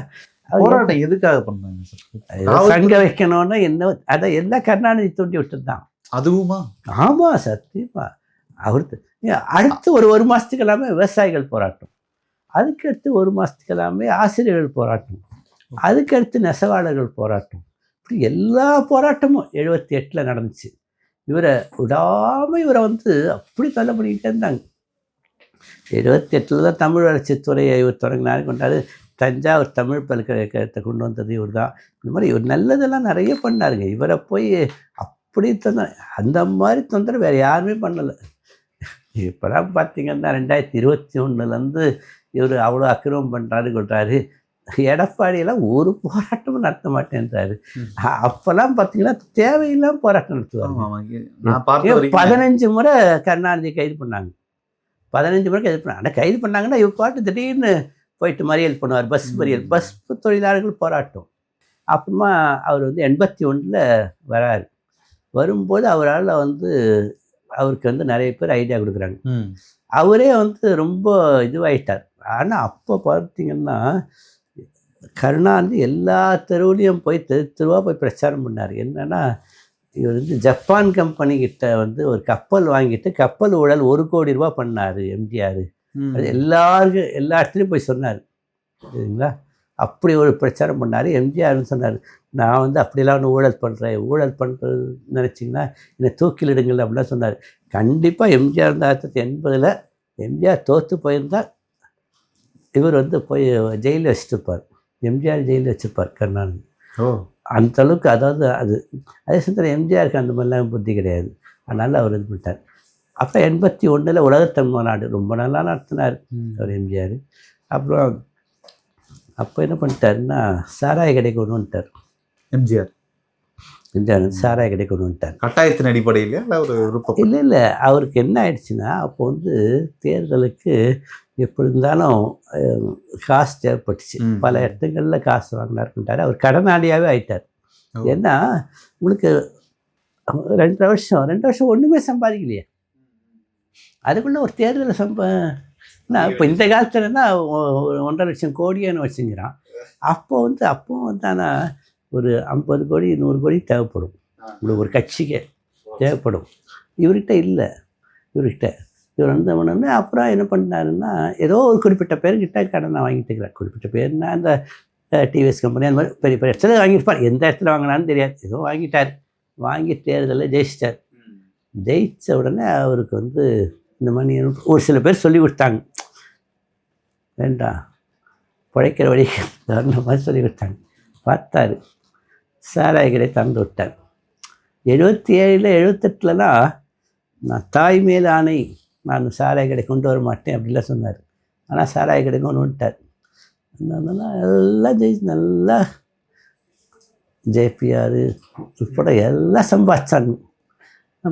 அப்போ இந்த மாதிரி டாஸ்மாக் வச்சு கவர்மெண்ட்டு தான் கிடையாது. வேறு அப்படியே அடிச்சுட்டாங்க. கெட்டு போன உடனே பார்த்தாரு. 82 சத்துணவு கொண்டு வந்தார். ஜூலை 1 சத்துணவு கொண்டு வந்தார். சத்துணவு கொண்டு வந்து அப்போ சிவாஜி கணேசன் கேட்டார், நீ அப்பனை குடிக்க வைத்து விட்டு பிள்ளைக்கு சத்துணவு கொடுக்குறாயா அந்த படத்தில் கேட்டார். காங்கிரஸில் இருந்துக்கிட்டே கேட்டார். வெளியே வந்து காங்கிரஸில் இருந்துட்டு தான் கேட்டார். அவர் வந்து காங்கிரஸ் அப்போ எதிர்த்து தான் பண்ணும். அப்போல்லாம் ரொம்ப இதுவாக இருக்கும். ஒரு தடவை வந்து கேட்டார், பாருங்க நீ வந்து வைஜெயந்தி மாலா மாதிரி டான்ஸ் ஆட தெரியுமா அப்படின்னா யாரோ பேசுனாங்க. உடனே இவர் வந்து நீ வந்து கலைஞர் மாதிரி ஆட தெரியுமா இப்படிலாம் பேசுவாங்க. ஆனால் சிவாஜி கணேசனே நீ வந்து டான்ஸ் ஆடு பார்க்கலாம், உன் தொப்பையை போட்டு எப்படி ஆடுவேன் அப்படின்வாங்க. தென் சென்னையில் இப்படிலாம் பேசுவாங்க. ஆனால் இன்னும் ஆக்குவேடாக பேசுவாங்க உள்ளவங்க. ஆனால் எம்ஜிஆர் கிட்ட இருக்கிற ஒரு நல்ல பண்பு என்னென்னா, அவர் எதற்க வந்து எதிர்கட்சிக்காரங்க, அதாவது ஒருத்தரை வந்து அந்த பேசுறத கூட விடலை. நான் நல்லா நேரடியாக பார்த்தேன். தமுக்க மைதானத்தில் நான் எப்பவுமே எம்ஜிஆர் அப்படி பேசிட்டு இருந்தாங்கன்னா நான் பின்னாடி நிற்பேன், பின்னாடி நின்றுட்டுருப்பேன். திடீர்னு அவர் வந்து அப்படி இங்கே 4 மந்திரிங்க உட்காந்துருப்பாங்க, இங்கே 4 மந்திரி உட்காந்துருப்பாங்க, நடுவில் உட்காந்துருப்பார். அந்த பக்கம் மேடையில் துணை மேயர் சந்தானம் நினைக்கிறேன் மதுரையில். அவர் வந்து பேசுகிறாரு. மதுரையில் வந்து மாநகராட்சி தேர்தல் நடந்துச்சு. 65 எம்எல்ஏக்களில் 60 பேர் அதிமுக ஜெயித்தாங்க, 5 பேர் தான் திமுக ஜெயித்தாங்க. அந்த 5 பேர் ஏன் ஜெயித்தாங்கன்னா, 4 பேர் கருணாநிதி செத்து போனால் பாடையில் தூக்கிட்டு போக, ஒருத்தர் வந்து கொல்லி சட்டி தூக்கிட்டு போகன்னு சொல்லி பேசினார். உடனே எம்ஜிஆருங்க அந்த இடத்தோட்டு என்ன போடுறோம், அவர் போய் தட்டி அரசியலை பேசு இப்படியா பேசு அப்படின்னாருங்க. உடனே அவன் பயந்து போய் அவரோட இது பேசிட்டு வணக்கம் உட்காந்துட்டான். உடனே அப்புறம் அடுத்து எம்ஜிஆர் பேசும்போது இன்னும் தவறுதலாக பேசிவிட்டார், தயவு செய்து இதை யார் பத்திரிகையில் வெளியிடாதீர்கள் அப்படின்லாம் பேசினார். அதனால் தினத்தந்தி உட்பட எதுவும் போடல. ஆனால் தினகரங்காரம் போட்டான். பொன்முத்து ராமலிங்கம்னு அப்போ வந்து மந்திரியாக இருந்தார். அவர் வந்து அதுக்கு பதில் கொடுத்தார். உன்னுடைய கட்சியால் வைத்து என்னுடைய தலைவரை இப்படி பேசுகிறாயா, நீ தைரியம் இருந்தால் சென்னையில் மாநகராட்சி தேர்தல் நடத்திப்பார், அந்த 5 பேர் கூட ஜெயிக்க மாட்டார்கள். நான் வந்து உனக்கு வந்து 4 பேர் உனக்கு வந்து உன்னை தூக்கிட்டு போகிறதுக்கு ஒரு கொல்லி சட்டி தூக்கி நான் வந்து ஆளை அனுப்புகிறேன் அப்படின்னு பொன்முத்து ராமலிங்கம் பேசினார். அந்த பேப்பர் என்கிட்ட இருக்குது. ஏன்னா எரிசலர்னா அந்த மாதிரி பேசுவாங்க. அது வந்து ஒரு விரும்ப மாட்டார். எம்ஜிஆர் வந்து தட்டி அப்படியே பார்த்துட்டே இருப்பார். திடீர்னு எவனாலும் ஒருத்தன் தான் எதற்கு பேசிச்சான்னு உடனே அவருக்கு பயங்கர கோபம் வந்துடும். அதே போல அவர் வந்து தேவையில்லாமல் இப்போ போலீஸ் வந்து ஒரு தடவை பார்த்தீங்கன்னா அப்படியே எம்ஜிஆர் வராரு. அவர் வழி விடாமல் அவர் வந்து இது பண்ணுறாங்க. போலீஸ் வந்து அப்படியே அப்போல்லாம் லத்தி வச்சுருப்பாங்க. டப்பு டப்புன்னு அடித்தாங்க. அடித்த உடனே டக்குன்னு அங்கேயே உட்காந்துட்டார். உட்காந்துட்டு அடித்தாங்க. என்னது அதுக்கு வந்து உடனே அப்படியே இன்ஸ்பெக்டரு எல்லாம் உடையாந்து அவர் காலை தொட்டு கும்பிட்டு, ஐயா மன்னிச்சிருக்கேன் அவன் இல்லை அவனையே கூட்டிகிட்டு வந்து காலில் விட வச்சாங்க. போலீஸ்காரனையும் கூட்டிகிட்டு வந்து காலில் விட வச்சு, நீ வந்து எதற்கவே என்னுடைய தொண்டல் அடித்த தப்புன்னு அவர் ஒரு தடவை என்ன பண்ணாருன்னா, அவரை வந்து எம்ஜிஆர் வந்து போயிட்டுருக்கிறாரு. அவர் ரயிலில் ஏறக்க போகிறாரு. அதை அவன் அதிமுகவோ என்னவோ தெரியல, அவன் மாலை வச்சுருந்தான். மாலை வச்சுருந்தவன் அவர் வந்து அப்படியே மாலை போடலான்னு போனால் அதுக்குள்ளே அவர் நேராக அவர் தான் வேகமாக நடப்பாங்க. வேகமாக நடந்தவொடனே இவனால் மாலை போட முடியலை. இவன் என்ன பண்ணிட்டான்னு மாலையை தூக்கி அப்படி விசிறி அடித்தான். அடித்த உடனே என்ன ஆயிடுச்சுன்னா தொப்பி கீழே விழுந்துச்சு. தொப்பி கீழே விழுந்தோன்னா அவருக்கு சும்மா கோவம் வந்துச்சு. போய் பணார்னு அடிச்சுக்கிட்டே இருக்கிறாரு. யார் அந்த மாலையை தூக்கி போட்டான் வந்து ஒரு 25 வயசு பையன். அட்டி பட்டா கொண்டு தான் கன்னத்தில் அட்டி போட்டுக்கிட்டே இருக்கிறாரு. உடனே இன்ஸ்பெக்டர்லாம் போய் ஐயா நீங்கள் அடிக்கூடாது அப்படின்னு சொல்லி அப்படியே எம்ஜிஆர் பிடிச்சி இதுவாக பண்ண முடியும். ஐயா ப்ளீஸ் போட்டு அப்படியே இருந்தோம்னா அவருக்கு ஆத்திரம் தீர்ந்துச்சு. ஒரு 4-5 அடி அடிச்சிட்டாரு. அப்புறமா இதுதானே எந்த பத்திரிகையிலும் வரல, தினகரனில் வந்துச்சு. எம்ஜிஆர் மேலே இது பண்ணது பலார் நர கொடுத்தாரு. அதே போல இந்த எம்ஜிஆர் வந்து ஒரு வள்ளல் குணம் மிக்கவர் அப்படின்றது தான் நாங்கள் இது வரைக்கும் கேள்விப்பட்டிருக்கோம். அது சிலர் என்ன சொல்றாங்கன்னா, எம்ஜிஆர் வந்து ஒரு ஊதி பெரிதாக்கப்பட்ட பிம்பம், அப்படின்லாம் வள்ளல்லாம் அப்படி ஒன்றும் பெரிதாக இல்லை அப்படின்ற மாதிரி பேசிக்கிறாங்க. நீங்க பார்த்த வகையில், நீங்க கேள்விப்பட்ட வகையில் அப்படி? அதாவது அவருக்குங்க ஒரு இதில் வந்து பண்ணிட்டாரு. அதாவதுங்க ஒன்று மட்டும் தெரிஞ்சுக்கங்க, முதலமைச்சரா அப்படின்ற மாதிரி அந்த அளவுக்கு போஸ்ட்டில் போகும்போது வெறும் அப்படியே தூக்கி கொடுத்துக்கிட்டே இருந்தா அவன் கவுன்சிலராக ஆக முடியாது. அதனால் வந்து அவர் அதே சமயத்தில் அவர் வந்து அவர் ஆட்சியில் நான் இந்த தெளிவாக சொல்லுங்கள், 77 80 வரைக்கும் ஊழல் நடக்கலை. ஆனால் 80 86 நிறைய நடந்துச்சு ஊழல். அது வந்து ஊழல் நிறைய நடந்துச்சு. ஆனால் அதான் 83 84 அவர் படுத்துட்டார். 84 படுத்துட்டார் அவர். அப்புறமா வந்து அவர் அமெரிக்காவில் தான் அவர் இது பண்ணியிருந்தாங்க. அப்போ கருணாநிதி என்ன சொன்னார், அவர் 10 மாத குழந்தையாக இருக்கிறார், அவரை வந்து நீங்கள் வந்து என்ன தேர்ந்தெடுங்கள், எம்ஜிஆர் நல்லபடியாக வந்தான்னா நானே வந்து அவர் கொடுத்துட்றேன் இப்படிலாம் பேசினார்.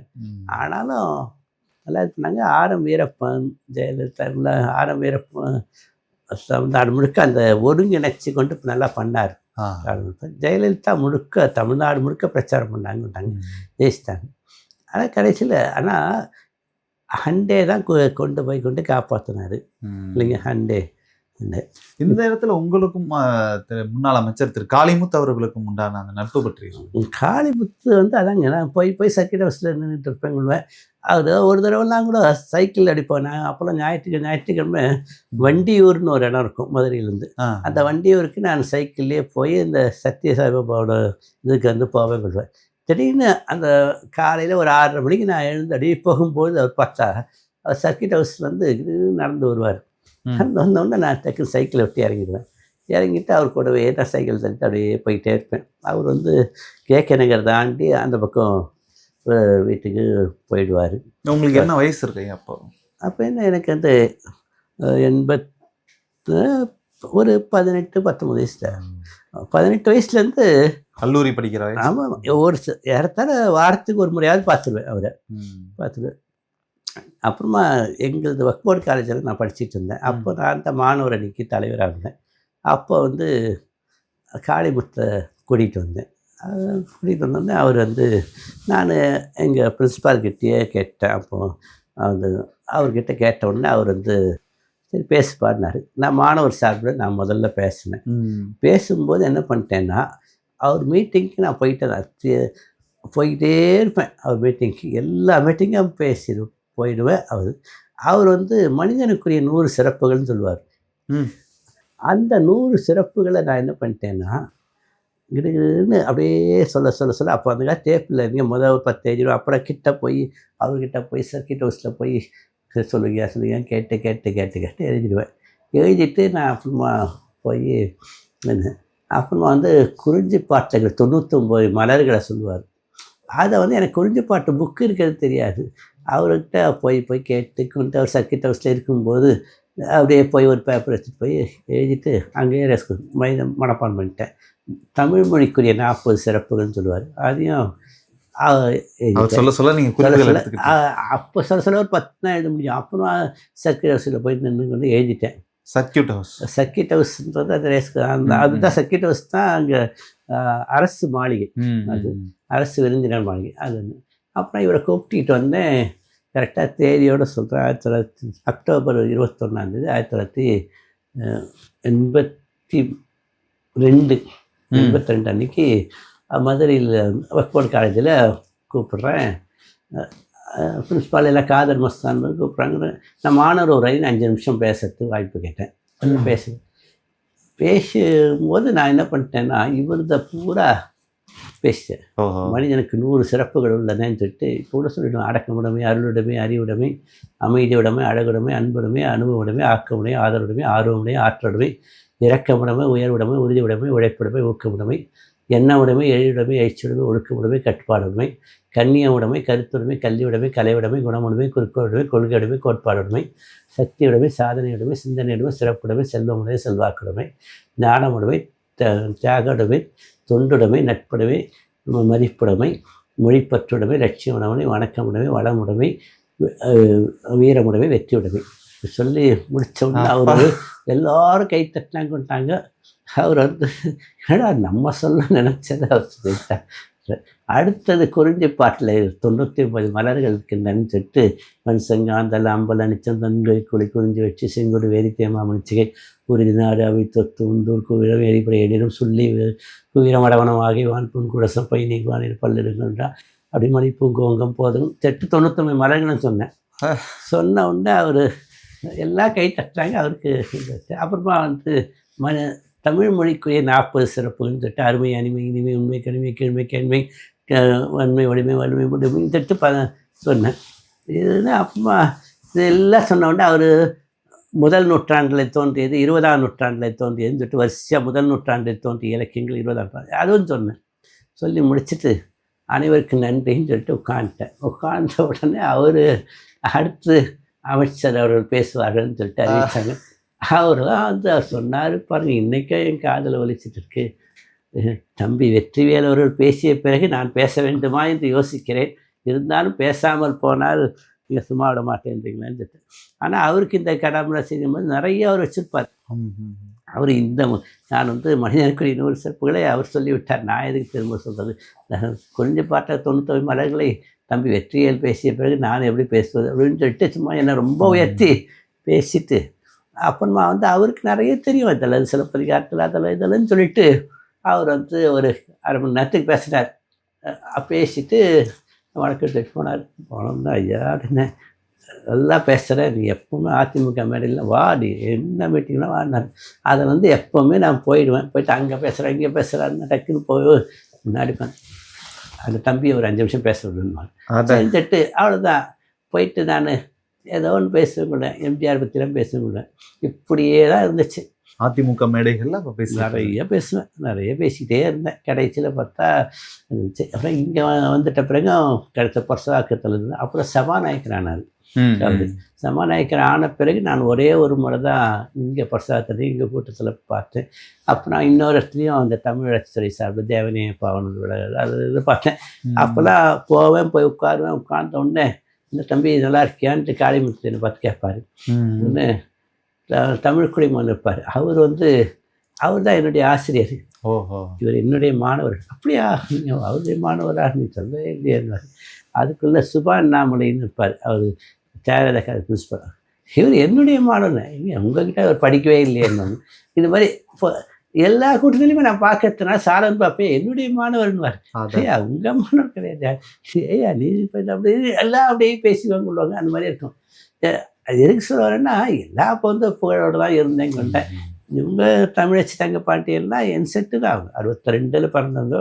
ஆனால் அவங்க மீனாட்சி காலேஜில் படித்தாங்க. நாங்கள் எல்லாம் பேசி போட்டி கொண்டா போவோம் கொள்வோம். அந்த மாதிரி பேசுவோம். அந்த மாதிரி இருந்துச்சு. எதுக்கு சொல்லுவாருன்னா, அந்த மாதிரி மதுரை அந்த நேரத்தில் ஐயா காளிமுத்து அவர்கள் உங்களை அதிமுகவுக்குள்ள வாங்க, கட்சிக்கு வாங்க, அரசியலுக்கு வாங்க அப்படின்னு நான் சும்மா இளைஞரணியில் பேச்சாளராக இருந்தேன். அவ்வளோதான். மற்றபடி பெரிய பொறுப்புலாம் இல்லை. அது நீங்க விரும்பவும் இல்லை. 1980 எனக்கு நல்லா கவனம் இருக்குதுங்க. எல்லா மக்கள் நாங்கள் வந்து பிரச்சாரம் பண்ணது எப்படிங்க, 80 எம்ஜிஆரை திருப்பி கொண்டு வரத்துக்கு சேப்பங்கிழங்கு இருக்குல்ல, சேப்பங்கிழங்கை தான் எல்லாம் எடுத்துகிட்டு போயிட்டு அப்போல்லாம் வந்து அங்கே தேர்தல் நடக்குதுன்னா, அங்கே தேர்தல் பூத் இருக்குதுன்னா கொஞ்சம் ஒரு 10 அடிக்கு முன்னாடி 20 அடிக்கு முன்னாடி கூட நாங்களாம் சேப்பங்கிழங்கு காட்டி இதை பாருங்கள் சேப்பங்கிழங்கு, இதை தான் சாப்பிட்ணும், கருணாநிதி வந்தால் இதை தான் சாப்பிட்ணும் நீங்கள் அப்படின்னு சொல்லிட்டு காட்டினோடனே ஜெயிச்சிட்டாரு. ஆனால் இவனுக்கு என்ன பண்ணானுங்க 1980 வெங்காய விலை ஏறி போச்சு. வெங்காயம் வந்து 1 கிலோ 4 ரூபான்னு போட்டு வெங்காயத்தை கட்டி தோரணமாக போட்டு தான் இவனுங்க ஜெயிச்சாங்க. சரி, சேப்பங்கிழங்கு காட்டுறது காரணம் சேப்பங்கிழங்கு தான் அப்போல்லாம் நாங்கள் வந்து சாப்பிடுவாங்க. நிறைய விலையில கிடைக்கிறதுக்கா. அரிசி விலை வந்து கிலோ 6 ரூபா. கிலோ 6 ரூபா. கிலோ 6 ரூபான்னா இப்போ வந்து உங்களுக்கு படி அரிசி 6 ரூபான்னு வச்சுச்சு. கிலோ அரிசி 4 ரூபா 4 ரூபான்னு வந்துடுச்சு. அப்போ வந்து அரிசி எங்கள் அப்பா ஃபிங்கர் பிரிண்ட்ஸ் பண்ணிட்டு போலீஸ் டிபார்ட்மெண்ட் எஸ்பி அப்படின்னு 510 ரூபா தான் சம்பளம். எங்கள் அப்பாவுக்கு பிடிப்பெல்லாம் போக 350 ரூபா தான் வரும். எங்கள் வீட்டில் நாங்கள் 4 பேர், எங்கள் அப்பா அம்மா சேர்த்து 6 பேர். 6 பேர் இப்போ 6 பேருக்கும் ஃபீஸு கட்டணம் கொள்ளணும், 350 ரூபா சம்பளம். அப்படின்னும் போது எங்களுக்கே எவ்வளோ கஷ்டம்னா சாதாரண மக்கள் எவ்வளோ கஷ்டப்பட்டாங்க. அவ்வளோ அரிசி விலை கடுமையாக ஆயிடுச்சு. இந்திரா காந்தி கண்டு எமர்ஜென்சியை கொண்டு வரலன்னு வச்சுங்களேன், தமிழ்நாட்டில் நிறைய பேர் பசியாலே செத்து போயிருப்பாங்க. அந்த அளவுக்கு இவர் அரிசியை பூரா கடத்திட்டாங்க. கடத்தி அப்போ வந்து அவ்வளோ வந்து இதுவாக இருந்துச்சு. நிறைய படுபாவி இப்படி பண்ணுவானேன்னு சொல்லிட்டு அப்படி திட்டிக்குவாங்க. எல்லா மக்களும் மதுரையெல்லாம் திட்டிக்குவாங்க, ரொம்ப திட்டிக்குவாங்க. இங்கே தான் இதெல்லாம் இது பண்ணுவாங்க. 80 ஹண்டே வந்து மதுரையில் இங்கே அண்ணா நகரில் நின்று அவர் தான் ஜெயிச்சார். பார்த்தினா 1500 ஓட்டில் இவங்க மாற்றி கருணாநிதி ஜெயிச்சா போட்டாங்க. இவன்லாம் அந்த அளவுக்குங்க கருணாநிதி வந்து அந்த தீய சக்தின்றது 100% உண்மைங்க. அது அந்த மாதிரி பண்ணாங்க. அடுத்த 84 அது 86 அதே போலே ஒரு நிகழ்வு எனக்கு சொல்லணும். அது 1986 அதாவது ஜூலை 12, 13 அது நடக்குது இல்லைங்க. அது எம்ஜிஆர் ரசிகர்கள் மாநாடு. அதில் வந்து நான் காலையில் அந்த மத்தியானம் ஒரு 4 மணி போலே மேடைக்கு போயிட்டேன். மேடைக்கு போயிட்டா அப்படி ஒரு எல்லாம் இப்படி பேசினாங்க. எம்ஜிஆர் வர்றதுக்கு 6 மணிக்கு வருவாருன்னு எதிர்பார்த்தோம். ஆனால் 8:30 ஆயிடுச்சு நைட்டு. அவ்வளோ கூட்டம். நான் உடனே வந்து அங்கே போயிட்டு அப்போ காளிமுத்தார் பார்த்துட்டார். தம்பி ஒரு 5 நிமிஷம் பேச விடுனார். கரெக்டாக 8:45 நான் வந்து அதான் எம்ஜிஆருக்குரிய 100 சிறப்புகள் அது இதுன்னு சொல்லிட்டு நம்ம பாட்டு நம்ம வந்து நம்ம கடாமுடா செய்திகள் தான் இருக்கும். நீங்கள் அப்படியே பேசிட்டே இருக்கிறேன். திடீர்னு பார்த்தா எம்ஜிஆர் வந்துட்டார். எம்ஜிஆர் வந்த உடனே எல்லாம் என் சட்டையை பிடிச்சி எடுக்கிறாங்க. நிறுத்துறாங்க. உடனே எம்ஜிஆர் ஆனாலும் எனக்கு இப்போ 5 வருஷத்துக்கு மேலே எனக்கு செய்தி கிடையாது. எனக்கு அதுதான் முதல் முறையாக நீங்கள் பேசும்போது எம்ஜிஆர் பார்க்குறாரு. ஆமாம். அதுக்கு முன்னாடி நான் 50 முறை 100 முறை அவரை பார்த்துருப்பேன். அவர் என்ன பார்த்தது கிடையாது. அதே சமயத்தில் நான் அந்த ஒரு ராஜு கொத்தனா ஒருத்தர் சேர்த்து இறந்து போயிட்டாரு. அது அப்போல்லாம் கூட அப்படியே உள்ளே கொள்வாங்க. அப்படி உள்ளே போகும்போது நாங்களாம் அப்படியே அடிச்சு பிடிச்சுன்னு கை கொடுப்போம். அவ்வளோதான். அதெல்லாம் கை போயிட்டே. இந்த முறை வந்து நீங்கள் மேடையில் பேசிட்டு இருக்கும்போது பேசட்டும் விடுங்க, பேசிட்டு விடுங்கன்னாரு. அவரும் பேசினேன். இந்த மாதிரி சொன்னா அவர் வந்து அவருடைய கிட்ட பிடிச்சது என்னன்னா ரொம்ப வேகமாக செயல்படுவார். அது வந்து உங்களுக்கு 84 அவ்வளோ பெரிய அளவுக்கு அவருக்கு உடம்பு பாதிக்கப்பட்ட பிறகு கூட அந்த இதை மெயின்டைன் பண்ணார். எவ்வளோ பெரிய விஷயம் தெரியுங்களா? அதெல்லாம் வந்து அவ்வளோ பெரிய விஷயம். அதனால் எம்ஜிஆர் வந்து ஆனால் இன்னும் ஒன்று சொல்ல மறந்துட்டேன். ஒன்று சொல்கிறேன். தமிழ்நாட்டில் மக்கள் பெரிய அளவுக்கு ஆதரவோடு ஜெயிச்ச ஒரே தலைவர் எம்ஜிஆர் தான். மற்றபடி யாரும் கிடையாதுங்க. இது வரைக்கும் யாரும் கிடையாது. நீங்கள் வந்து நினைக்கலாம் காமராஜர் இல்லையான்னு நினைக்கலாம். காமராஜர் எப்படி வந்தார்? 1954 வந்து அவர் வந்து வராரு. காங்கிரஸ்லேயே 3 பகுதியாக ஒரு சில பேர் இது பண்ணுறாங்க. அதில் மொத்தம் காங்கிரஸில் ஒரு 100 பேர் இருக்கிறாங்கன்னா 100 பேரில் 35 பேர் அதுலேயே வந்து இது பண்ணுறாங்க. ஏதோ இவர் வந்து தப்பி தவறி வராரு. மக்கள் ஓட்டு போட்டு வரல. சரிங்களா? இது ராஜாஜி வராருன்னா மக்கள் தேர்ந்தெடுக்கல, அங்கேருந்து இறக்குமதி பண்ணுறாங்க. சரிங்களா? 57 56 வராங்க, 62 வராங்கன்னாலும் அதெல்லாம் வந்து அவரை வச்சு இல்லை, காங்கிரஸ் அப்படிங்கிற மாதிரி தான் வருது. அறிஞர் அண்ணா நீங்கள் கேட்கலாம், அறிஞர் அண்ணா அப்படிதானே வந்தார். திமுகன்ற ஒரு அறிஞர் அண்ணா வந்து 67ல் எந்த சட்டமன்றத்தில் நிற்கலையே. அது ஆமா ஆமா நிற்கல. பாராளுமன்றத்துல உறுப்பினராக இருந்தார். பாராளுமன்ற உறுப்பினர்னா இவருக்கு வந்து முதலமைச்சர் ஆயிடுவோன்னு நம்பிக்கைன்னு தான் நின்றுருப்பார். ஆனால் டென்ஷன் நாடாளுமன்ற உறுப்பினராக இருந்தார். அதை தான் ராஜினாமா பண்ணார். எம்எல்சி ஆகி வந்தார். அவர் வந்து ஒரே ஒரு முறை தான் அண்ணா வந்து ஜெயிச்சார். 1957 ஜெயிச்சார். 62 தோற்று போயிட்டார். கூட்டணியில தான் ஜெயிச்சார் இல்லையா? இல்லை அது வந்து கூட்டணியில் மொத்தம் பார்க்கணுன்னாங்க 57ல் திமுக 15 இடம், 15 இடத்துல கருணாநிதி ஒருத்தர், அறிஞர் அண்ணா ஒருத்தர். 62ல் திமுக வந்து 50 இடம். ஆனால் அறிஞர் அண்ணா வந்து தோத்துட்டார். அந்த வந்து 15 இடம் பாருங்க, 15 பேரில் 14 பேர் தோற்று போயிட்டாங்க. ஒரே ஒருத்தர் தான் ஜெயிச்சார், அதுதான் கருணாநிதி. அதாவது 2வது முறையாக 57லையும் ஜெயிச்சு 62லையும் ஜெயிச்ச ஒரே மனிதர் யாருன்னா கருணாநிதி. அதுவும் முக்கியமான காரணம் என்னன்னா, இவர் தொகுதி மாறி நின்னார், அதனால ஜெயிச்சிட்டார். அறிஞர் அண்ணா காஞ்சிபுரத்தில் 57 நின்னார், அதே இடத்துல நின்னார். இன்னொருத்தர் அதே இடத்துல நின்னார். இவர் மட்டும் 57ல் ஒரு தொகுதியில் நின்னார். அப்புறம் 62ல் வேற ஒரு தொகுதி மாட்டார். மிச்சம் எல்லாம் அதே தொகுதியில் நின்னாங்க, போயிட்டாங்க.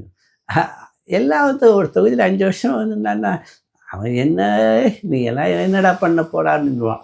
அதனால் இவர் அந்த டாக்டிக்ஸை பயன்படுத்திட்டு டக்கு ஜெயிச்சார். அதனால அப்படி பண்ணார். அப்புறம் 67ல் பண்ணிட்டு அப்புறம் இது பண்ணார். இதுதான் 86 கூட்டத்தில் நீங்கள் பேசிட்டு இருக்கும்போது எம்ஜிஆர் உங்களை பேச விட்டார் இல்லையா? அது ஒரு முக்கியமான மேடை இல்லையா? அந்த மேடை.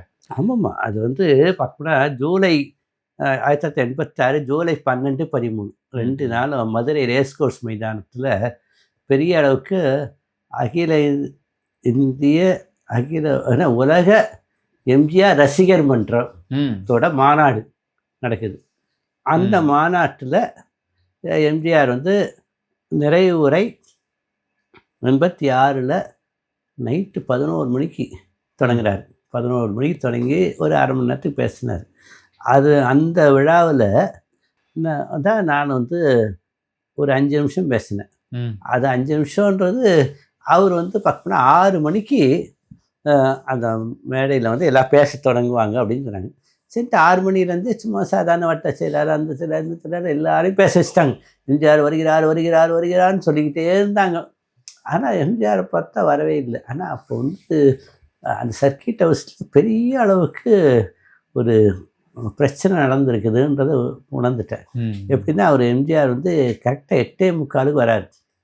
8:45 வந்து வந்து அதான் 10 சேர் போட்டு நடுவில் வந்து ஒரு சேர் இருக்கும், உட்கார்ந்தார். இந்த பக்கம் காளிமுத்து பக்கம் இப்போ எல்லாம் அப்படியே உட்காந்துக்கிறாங்க. ஜெயலலிதா அந்த பக்கம் உட்காந்துருந்தாங்க, உட்காந்துக்கிறாங்க, எல்லாம் உட்காந்துக்கிறாங்க. நான் தான் அதை அவங்க வந்து உட்கார்ந்தோன்னே, ஆனால் நான் தொடக்கத்துலேருந்து ஜெயலலிதா அங்கே தான் உட்காந்துருந்தாங்க. அவங்க கரெக்டாக 6 மணிக்கே வந்துட்டாங்க மேடைக்கு. அவங்க அண்ணாண்டே உட்பட எல்லா எம்ஜிஆர் தரும் எல்லாம் வந்துட்டாங்க நான் பேச தொடங்கும் போது. அப்போ வந்து இவர் காளிமுத்து தான் எனக்கு தெரிஞ்சு வந்துட்டார். தம்பி நீ ஒரு 5 நிமிஷம் பேசு அப்படின்ட்டார்.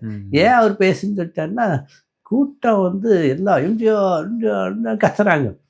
எம்ஜிஆர் எப்படி இவர் வந்து உடனே வாங்க நான் சொல்ல முடியும், எப்படி முடியாது. ஆனால் இவர் என்ன பண்ணுறாருன்னா, எம்ஜிஆர் வர வரைக்கும் பேசிகிட்டே இரு அப்படின்னார். செஞ்சுட்டு நான் போய் 8:40 போல் மைக்கை பிடிச்சி பேசிகிட்டு இருக்கிறேன். கரெக்டாக 5 நிமிஷத்துக்கு எல்லாமே எம்ஜிஆர் வந்து வந்து உட்காந்துட்டார். உட்கார்ந்த உடனே என்ன அங்கே துணை மேயராக இருப்பார் நவநீத கிருஷ்ணன், அவர் உட்பட 2-3 பேர் சட்டையை பிடிச்சி பின்னாடி எப்படி இப்படி இருக்கிறார். ஒன்று அவர் பேசினார். ஆனால் எங்கிட்டயும் என்னத்தை எப்படி பேச முடியும், பேசிகிட்டே இருக்க முடியும். எனக்கே நான் தயாரிச்சுட்டு வந்ததே 5 நிமிஷத்துக்கு. சரி, 5 நிமிஷம் தான் எம்ஜிஆர் சிறப்புகளாக சொல்லுவாங்க கொள்வார். என்னால் வந்து இது பண்ண உடனே நான் என்ன பண்ணிட்டேன்னா அது அப்படின்ட்டார். செஞ்சுட்டு ஒரு 5 நிமிஷம் பேசிட்டு அப்படியே மேடையில் பின்னாடி போய் நின்றுக்கிட்டேன். நின்ன உடனே பார்த்தீங்கன்னா எம்ஜிஆர் வந்து அப்படியே உட்காந்து கேட்குறாரு. அப்புறமா தான் ஒவ்வொருத்தராக வந்து பேசுகிறாங்க, காலையில் உட்பட எல்லாம். ஆனால் எல்லாம் வரவங்க பூரா எம்ஜிஆர் காலில் விழுந்து கும்பிட்டுட்டு தான் போய் உட்காருவோம் இது பண்ணாங்க. ஆனால் இவரெலாம் காலில் விழ மாட்டார். காளிமுத்து விட மாட்டார், எஸ்டி சோமசுந்தரம், நெடுஞ்செழியன் இவங்களாம் காலில் விழ மாட்டாங்க. ஓ சரி. ஜெயலலிதா காலில் விழுந்துட்டு தான் போனாங்க. அப்புறம் ஒன்று அவரை பேசுனாங்க கொண்டாங்க, ஜெயலலிதா பேசுனாங்க. அப்புறமா கரெக்டாக ஒரு 10 மணி போல் வந்து, ஆனால் 8:45 அவர் வந்து உட்கார்றாரு. உட்கார்ந்த உடனே இவர் வந்து முசிறி பித்தன்றவர், அவர் காலில் வந்து இளம்பிள்ளைவாதம்னு நினைக்கிறேன். அவருக்கு வந்து அவர் தான் அந்த மாநாட்டையே நடத்தினவர் அவர் தான். சரி. அவர் வந்து 8:45 இவர் வந்து உட்கார்றாரு. உட்கார்ந்தோடனே கொஞ்ச நேரத்துக்கெல்லாமே இவர் வந்து வர முசிறி பித்தனை அப்படியே சக்கரை நாற்காலியில் அப்படியே கொண்டு வராங்க. கொண்டு வந்தோடனே அவர் எம்ஜிஆர் வந்து என்ன நினச்சான்னு தெரியல எனக்கு, அது ஃபூ ஃபூ போயிடு மரியாதைன்றார். அவர் அப்படியே இருந்தார். அப்படியே சக்கரை நாற்காலியை கொண்டு போய் பின்னாடி கொண்டு போய் உட்கார வச்சுட்டாங்க. எதுக்கு அவர் விரட்டினாருன்னு தெரியல. ஆனால் என்னவோ நடந்திருக்கிற பிரச்சனை. அதாவது அந்த மாநாட்டில் ஏதோ வந்து அவர் வந்து நிறைய ஊழல் பண்ணிட்டாங்க, ஏதோ நடந்திருக்கலாம். நம்ம இது இல்லாமல் நாம் சொல்லக்கூடாது. என்ன பிரச்சனைன்றது அது வந்து எனக்கு தெரியாது. நான் என்னத்தை, எனக்கு வந்து அப்போ 24 வயசு தான். சரி. நம்மளை வந்து நான் நல்லா அப்படி, ஆனால் இந்த சம்பவத்தை கவனித்தேன். இது ஒன்று. அதுக்கு அடுத்தபடியாக அப்படியே கவனிச்சுக்கிட்டே இருந்தார். இவரை வந்து விரட்டி விட்டார். அப்புறமா வந்து ஜெயலலிதா பேசுனாங்க, இவங்க பேசுனாங்க, எல்லாம் பேசும்போது எம்ஜிஆர் வந்து நைட்டு 11 மணிக்கு பேச தொடங்குறாரு. பேச தொடங்கும் போது என்னவோ, ஆனால் அப்போ வந்து அவரால் வந்து சட்டம் இன்னொன்று 1984 87 வரைக்கும் அவர் முதலமைச்சராக இருந்தால் இருப்பாருங்க. ஒரு வார்த்தை கூட சட்டமன்றத்தில் பேசலை. 1984 3வது முறையாக மூணாவது முறையாக ஆட்சியில் இருக்கும்போது சட்டமன்றத்திலேயோ அல்லது மேடைகள்லையோ ஒரு என்ன, அவருக்கு முதல்லயே அவர் சுட்டுட்டாங்கன்றதுனால அவர் பேச்சு குழகுலன்னு இருக்கும். அவர் வந்து அப்போ வந்து ரொம்ப பாச அட்டாக் உட்பட எல்லாம் வந்துடுச்சு. வந்துட்டு அவரால் வந்து பேச முடியல, சுத்தமாக பேச முடியல. அப்போ வந்து 1986 மார்ச் மாதம் இங்கே வண்ணாரப்பேட்டையில் ஒரு நிகழ்ச்சியில் தான் பேசுகிறார். சட்டமன்றத்தில் பேசவே இல்லை. இது வந்து நடக்கும்போது இந்த பேசவே இல்லை. ஆனாலும் அவர் வந்து அப்படியே வந்து உட்காந்துங்கிறாரு. அவரை வந்து பேசுவாரான்ட்டு எல்லாருமே இது பண்ணுறாங்க. அவர் வந்து அப்படியே உட்காந்துங்கிறாரு. அந்த நேரத்தில் அப்படியே திக்கி திணறி அவர் சொல்கிறார், அதாவது பெண்கள் பாதுகாப்பு முக்கியம், பெண்களுக்கு வந்து இப்போ பாதுகாப்பு இல்லைன்னு, அதனால் ஏதோ போலீஸ்லாம் உங்களை காப்பாற்ற மாட்டார்கள், நீங்கள் கத்தி வைத்து கொள்ளுங்கள் அப்படின்னு சொல்லி பேசினார். அனைவரும் ஆளுக்கு ஒரு கத்தி வச்சு, இல்லை கத்தி எடுத்து கத்தி வைத்து கொள்ளுங்கள் அப்படின்னு சொல்லிட்டு, ஆனால் அதுவே வந்து அவரால் சொல்ல முடியல. அவர் வந்து கத்தி வச்சு அப்படின்ட்டாரு. இன்னொன்று பக்கத்தில் ஹண்டே சொல்கிறாரு. உடனே ஜேபிஆர் அந்த பக்கம் நிற்கிறார். இன்னொன்று அவர் தலைவா அப்படின்ட்டு அவர் பின்பக்கமாக அந்த ரேஸ் கோர்ஸ் நேரத்தில் மேலே இருக்கணும், இறங்கி போனார். இறங்கி போயிட்டு ஒரு ஏறத்தாழ 20-30 கத்தி இருக்குங்க. அப்படியே ஒரு பெரிய பெரிய அது ஒரு மூட்டை மாதிரி கத்தி கொண்டு வந்து அதில் ஒரு கத்தி எடுத்தாருங்க. எடுத்து தலைவா இதை கையை தலையில் வச்சு காட்டுங்க, இதை இந்த கத்தியை காட்டுங்கன்னார். உடனே அண்டையை தான் அங்கே நின்று பிடிச்சி இழுத்து கொண்டு தான், அறிவு இருக்காடா அவருக்கு அப்படின்னு கேட்டார் ஜேபிஆர். அண்டே அறிவு இருக்காடா அவருக்கு, அவரு தான் என்னவோ பேசுறாரு, அவருக்கு என்னவோ ஆயிடுச்சு, அவர் பேசுறாரு, உணர்ச்சி வசப்பட்டு பேசுறாரு. நீ ஒரு அறிவு இருக்காடா அவருக்கு, அவர் கத்தி எடுத்து காட்டினாலும் அவர் பதவியே போயிடண்டா, அறிவு இல்லை அவருக்கு அப்படின்னு வெயிட்டா கத்தி இதெல்லாம் எடுத்துகிட்டு போங்கடா அப்படின்னு சொல்லிட்டு இது பண்ணார். இது பண்ணிட்டார். இதெல்லாம் நிறைய பேருக்கு தெரியாது. ஏன்னா நான் மேடையில் நின்னவாசி தெரியும். சரி, அதனால் எதுக்கு சொல்ல வரேன்னா, ஆனால் ஒரு குறிப்பிட்ட பேருக்கு அது இப்போ காளிமுத்து உயிரோட இல்லை, ஜெயலலிதாவும் இல்லை, வேறு யாருக்காவதுக்கு கவனம் வச்சுருந்தா இருக்கலாம். நான் வந்து அந்த மேடையில் கவனிச்சதுனால எனக்கு தெரியும். அது வந்து ஒரு அதாவது நான் ஒரு வகையில் கேள்விப்பட்டிருந்தேன். அதாவது திமுகவினரிடமிருந்து அச்சுறுத்தல் வரும் உங்களுக்குலாம், நம்ம கட்சி அதிமுக காரங்களை பார்த்தாங்களே அடிக்க வராங்க, இல்லை அடிதடி நடக்குது, சண்டை நடக்குது, அதை நீங்கள் தற்காத்துக்கிறதுக்காக ஆயுதம் எதுவும் அதான் அந்த பேச்சு வச்சிருக்கேன். கத்தி வைத்துக் கொள்ளுங்கிற தலைப்போட அடுத்த நாள் பேப்பரில் வந்துச்சு பேப்பரில் அந்த பேப்பர் வச்சிருக்கேன். அதெல்லாம் ஆனால் அது வன்முறையை தோன்ற மாதிரி இருந்தது. அதான் இவர் வந்து ஜேபிஆர்னு இவரா டக்குன்னு சட்டி எடுத்து அப்படி காட்டிட்டாருன்னு வச்சுங்களேன், எவனாவது ஒருத்தந்து கேஸை போட்டுவிடுவாங்க. கேஸை போட்டு கொண்டு அவரை வந்து நீக்கிடுவாங்க. அதே மேடையில் இன்னொரு முக்கியமான விஷயம் நடந்தது இல்லையா? அதுதான் உங்களுக்கு செங்கோல் வழந்தது முக்கியமானது. அது வந்து அது பெரிய அளவுக்கு செங்கோல் அது இவங்களுக்கு வந்து. ஆனால் அந்த மேடை வந்து ரொம்ப முக்கியமானது. 5 லட்சம் பேர் திரண்டாங்கன்னு மட்டும் இல்லை, ஏறத்தாழ 100 நிருபர்களாவது வந்தாங்க. இந்தியா முழுக்க வந்தாங்க. அதுக்கு முக்கியமான காரணம் என்னென்னா, அந்த விழாவில் தன்னுடைய வாரிசை ஜெயலலிதாவை அறிவிக்கப் போகிறார் அப்படின்ற செய்தி முன்னாடி செய்தி வந்து அதுக்கு முந்தின நாள் தினமணி என்கிட்ட இருக்குது. அதில் வந்து ஜெயலலிதாவை அறிவிக்கப் போகிறார்கள் அப்படின்னு சொல்லி அறிவித்தாங்க. நிறைய பேப்பர்கள் வந்துச்சு. இது வந்து இவ்வளோ பெரிய விழா இவ்வளோ பெருசாக நடக்கிறதுக்கு முக்கியமான காரணம் ஜெயலலிதாவை தன்னுடைய வாரிசாக அறிவிக்கப் போகிறார் அப்படின்னு சொன்னாங்க. ஆனால் அந்த 10-15 நிமிஷம் பேசினார் பாருங்க, அதை சொல்லவே இல்லை. அதில் ஒரு வார்த்தை கூட சொல்ல, ஜெயலலிதா வந்து என்னுடைய வாரிசு சொல்லவே இல்லை. அப்போ வந்து ஏதாவது இது மட்டும் செங்கோலை மட்டும் ஏதோ கொடுக்கறதுக்கு ஏற்பாடு பண்ணிட்டாங்க. செங்கோல் கொடுத்தாரு. அதை வந்து அது முடித்த உடனே போய் நேரடியாக போய் பேசினார். அதில் ஒரு வாக்கியம் கூட சொல்லலை. அவர் வந்து ஜெயலலிதா தான் என்னுடைய செய்தி அப்படி வெளியானதுனால்தான் அது வந்து ரொம்ப முக்கியத்துவம் வாய்ந்த. அதே போல செங்கோல் கொடுக்கப்பட்ட புகைப்படம் வெளியானது. ஆமாம், செப்பவான செங்கோல் கொடுக்குற புகைப்படம் அது ஜெயலலிதாவும் எம்ஜிஆரும் இருக்கக்கூடிய அந்த அதுதான் முக்கியமானது. அதுதான் இப்போ வச்சு இது பண்ணுவாங்க. எதுனாலும் அந்த ஃபோட்டோ தான் பண்ணுவாங்க. மற்றபடி அந்த விழாவில் நான் வந்து பின்பக்கமாக நிற்பேன். அதாவது மேடையில் முன்பக்கம் ஒரு 10 பேர் உட்காந்துருப்பாங்க. அதுக்கு அடுத்த ரோவில் ஒரு 10-15 பேர் உட்காந்துருப்பாங்க.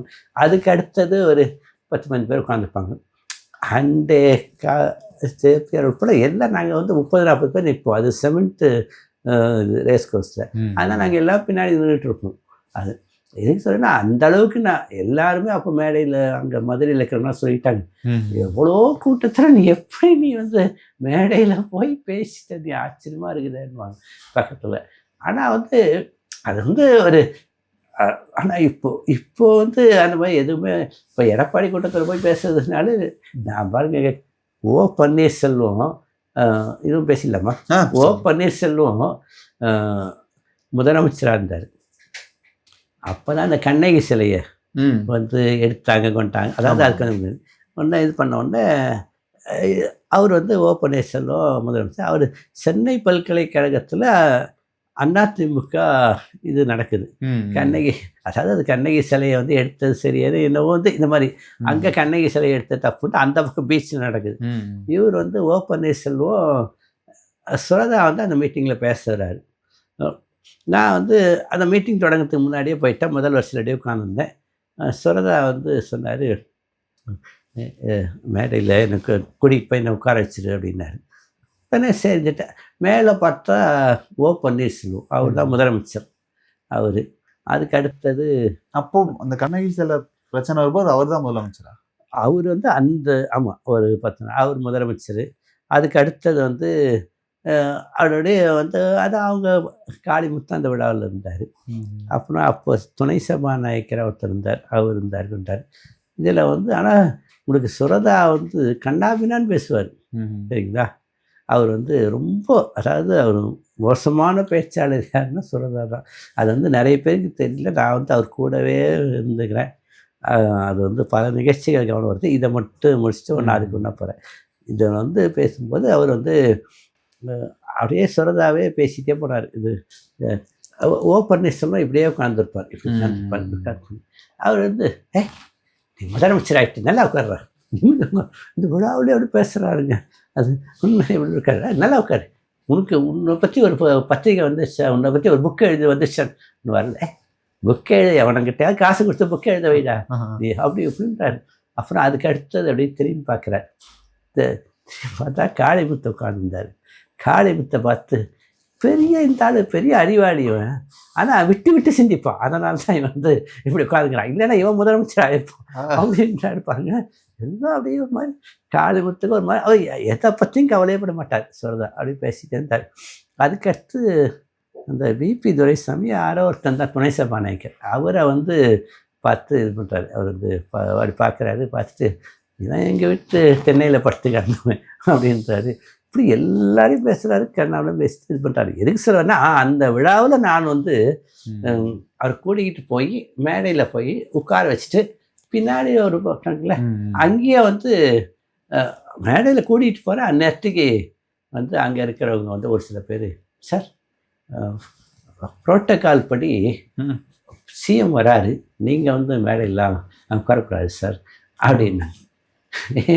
நான் எம்ஜிஆர் காலத்தில் நான் பின்னாடி தான் நின்றுட்டு இருப்பேன் அப்படின்ற.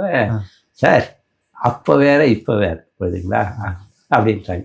அப்போ வேற இப்போ வேற உட்காரக்கூடாதுன்னு நினச்சிட்டாங்க. எதுக்கு சொல்லணும்னா அதுதான் சொல்ல வந்தேன்.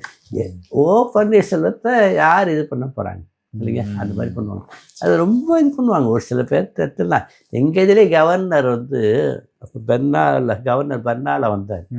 அப்போது சுர்ஜித் சிங் பர்னால வந்தார். அப்போ வந்து இது பண்ணாங்க, போய் உட்கார்ந்தாரு அவர் சுர்ஜித் சிங் பர்னால. அதுக்கு முந்தின நாள் எல்லா போலீஸ் பூரா சொன்னாங்க, எங்களுக்கு வந்து ஒரு நாள் முன்னாடியே எங்களுக்கு முழுக்க கொடுத்துடணும், நீங்கள் வந்து யாரும் வரக்கூடாது, லீவ் விட்டுடணும். எதுக்கு அப்படின்னா அங்கெல்லாம் வீடுங்க இருக்குது வந்து அங்கேருந்து எவனா துப்பாக்கியில் சுட்டுட்டா என்ன பண்ணுறது அப்படின்னு கேட்டாங்க. நான் ஒன்று எப்படி அவரை போய் எங்கே சொல்ல போகிறாங்க அப்படின்ற. அதுக்குள்ளே எங்களுக்கு ஒரு ஹெட்டாக ஒருத்தர் இருந்தவர் சொன்னார், அவரை போய் எதுக்குங்க அவ்வளோ தூரத்தில் துப்பாக்கி சொல்லப்படாது ஒரு அடங்கு தலை சேர்த்து போயிடுவார், அவரை போய் எதுக்கு கொலை பண்ணணும்னு நினைக்க போகிறாங்க. யார் எதுக்கு சொல்ல வரேன்னா இப்படி பைத்தியகாரத்தனமாக புரோட்டோகால் பண்ணுவாங்க.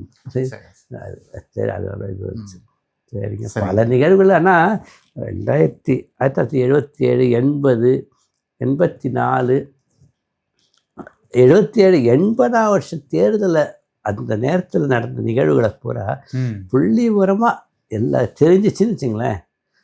இப்போ கண்டிப்பாக இவங்களோட வண்டவாள் தண்டவாள் இவ்வளோ மோசமானவனான்னு தெரிஞ்சுக்குவாங்க. எவனாவது ஒருத்தனையாவது வந்து இப்போ இதெல்லாம் சார் நீங்கள் சொல்கிறது தப்புன்னு சொல்ல முடியும் பார்க்கலாம். நான் ஆதாரத்தோடு வச்சுருக்கேன், அனைத்தும் ஆவணங்களாக வச்சுருக்கேன். அதுவும் அரசியல் நிகழ்வுகள் எல்லாமே வச்சுருக்கேன். அதனால் வந்து யாருமே வந்து என்கிட்ட வந்து சார் இப்படி கிடையாது அப்படி கிடையாதுன்னு சொல்லக்கூடாது. இப்போ சீமான் பேசுறது அத்தனையுமே என்கிட்ட திராவிட நாடு பத்திரிகை உட்பட எல்லா பத்திரிகைகளும் இருக்குது. ஆனால் இப்போ நான் என்னால் வந்து அந்த வீட்டில் இருந்தால் நான் டக்குன்னு உடனே இப்போ அடிச்சு இது பண்ணுவேன். இப்போ எனக்கு வந்து அந்த பத்திரிகைலாம் இப்போ இங்கேயும் அங்கேயும் வச்சுட்டேன். இப்போ எனக்கே ஒரு குழப்பமாக இருக்குது. ஐயோ நமக்கு அந்த பத்திரிகை ஆனால் கொண்டு வந்துட்டேன். ஆனால் வந்து எங்கே வச்சேன்னா தெரியல. இந்த பரணையில் வச்சுருக்கேன், அந்த பரணையில் வச்சுட்டேன், அந்த வேர்ட்ரூஃபில் வச்சுட்டேன், இந்த வேர்ட்ரூஃபில் வச்சுட்டேன். அப்போல்லாம் ஒழுங்காக வச்சுருப்பாங்க இந்த வீட்டில். தமிழுக்கு வந்து இவ்வளோ தூரம் கெடுதல் நடக்குது. இது நல்லதே நடக்கும் ஐயா. மீண்டும் நம்ம சந்திக்கலாம் ஐயா. நன்றி நன்றி நன்றி.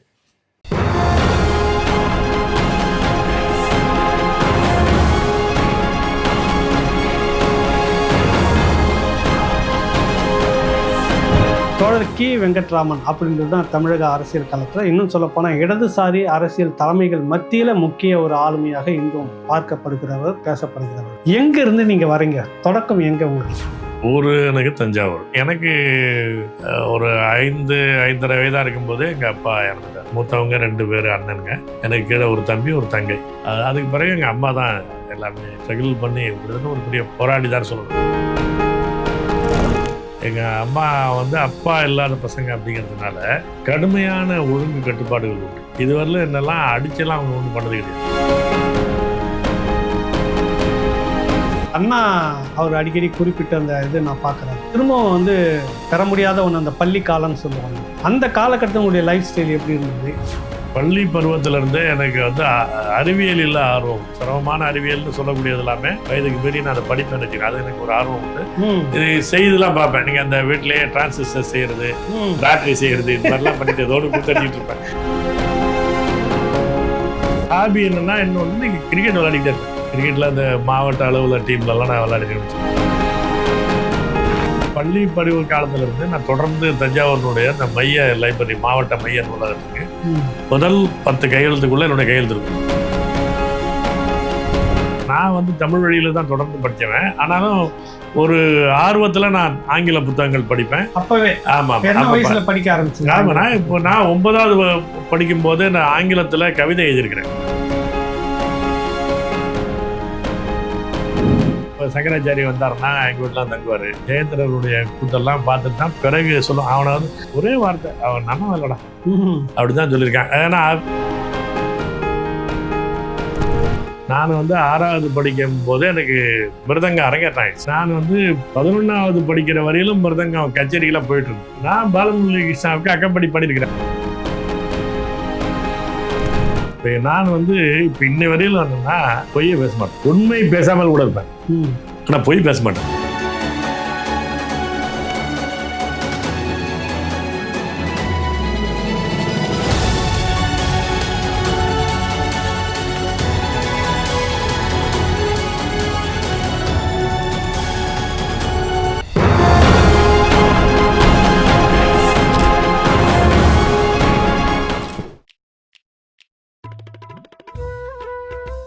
சார் ரெடினா சொல்லுங்க சார், ரோலிங் போயிடலாம். போலாமா sir? Ready. Rolling. Rolling.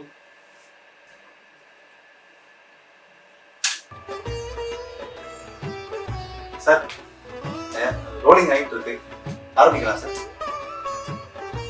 Sir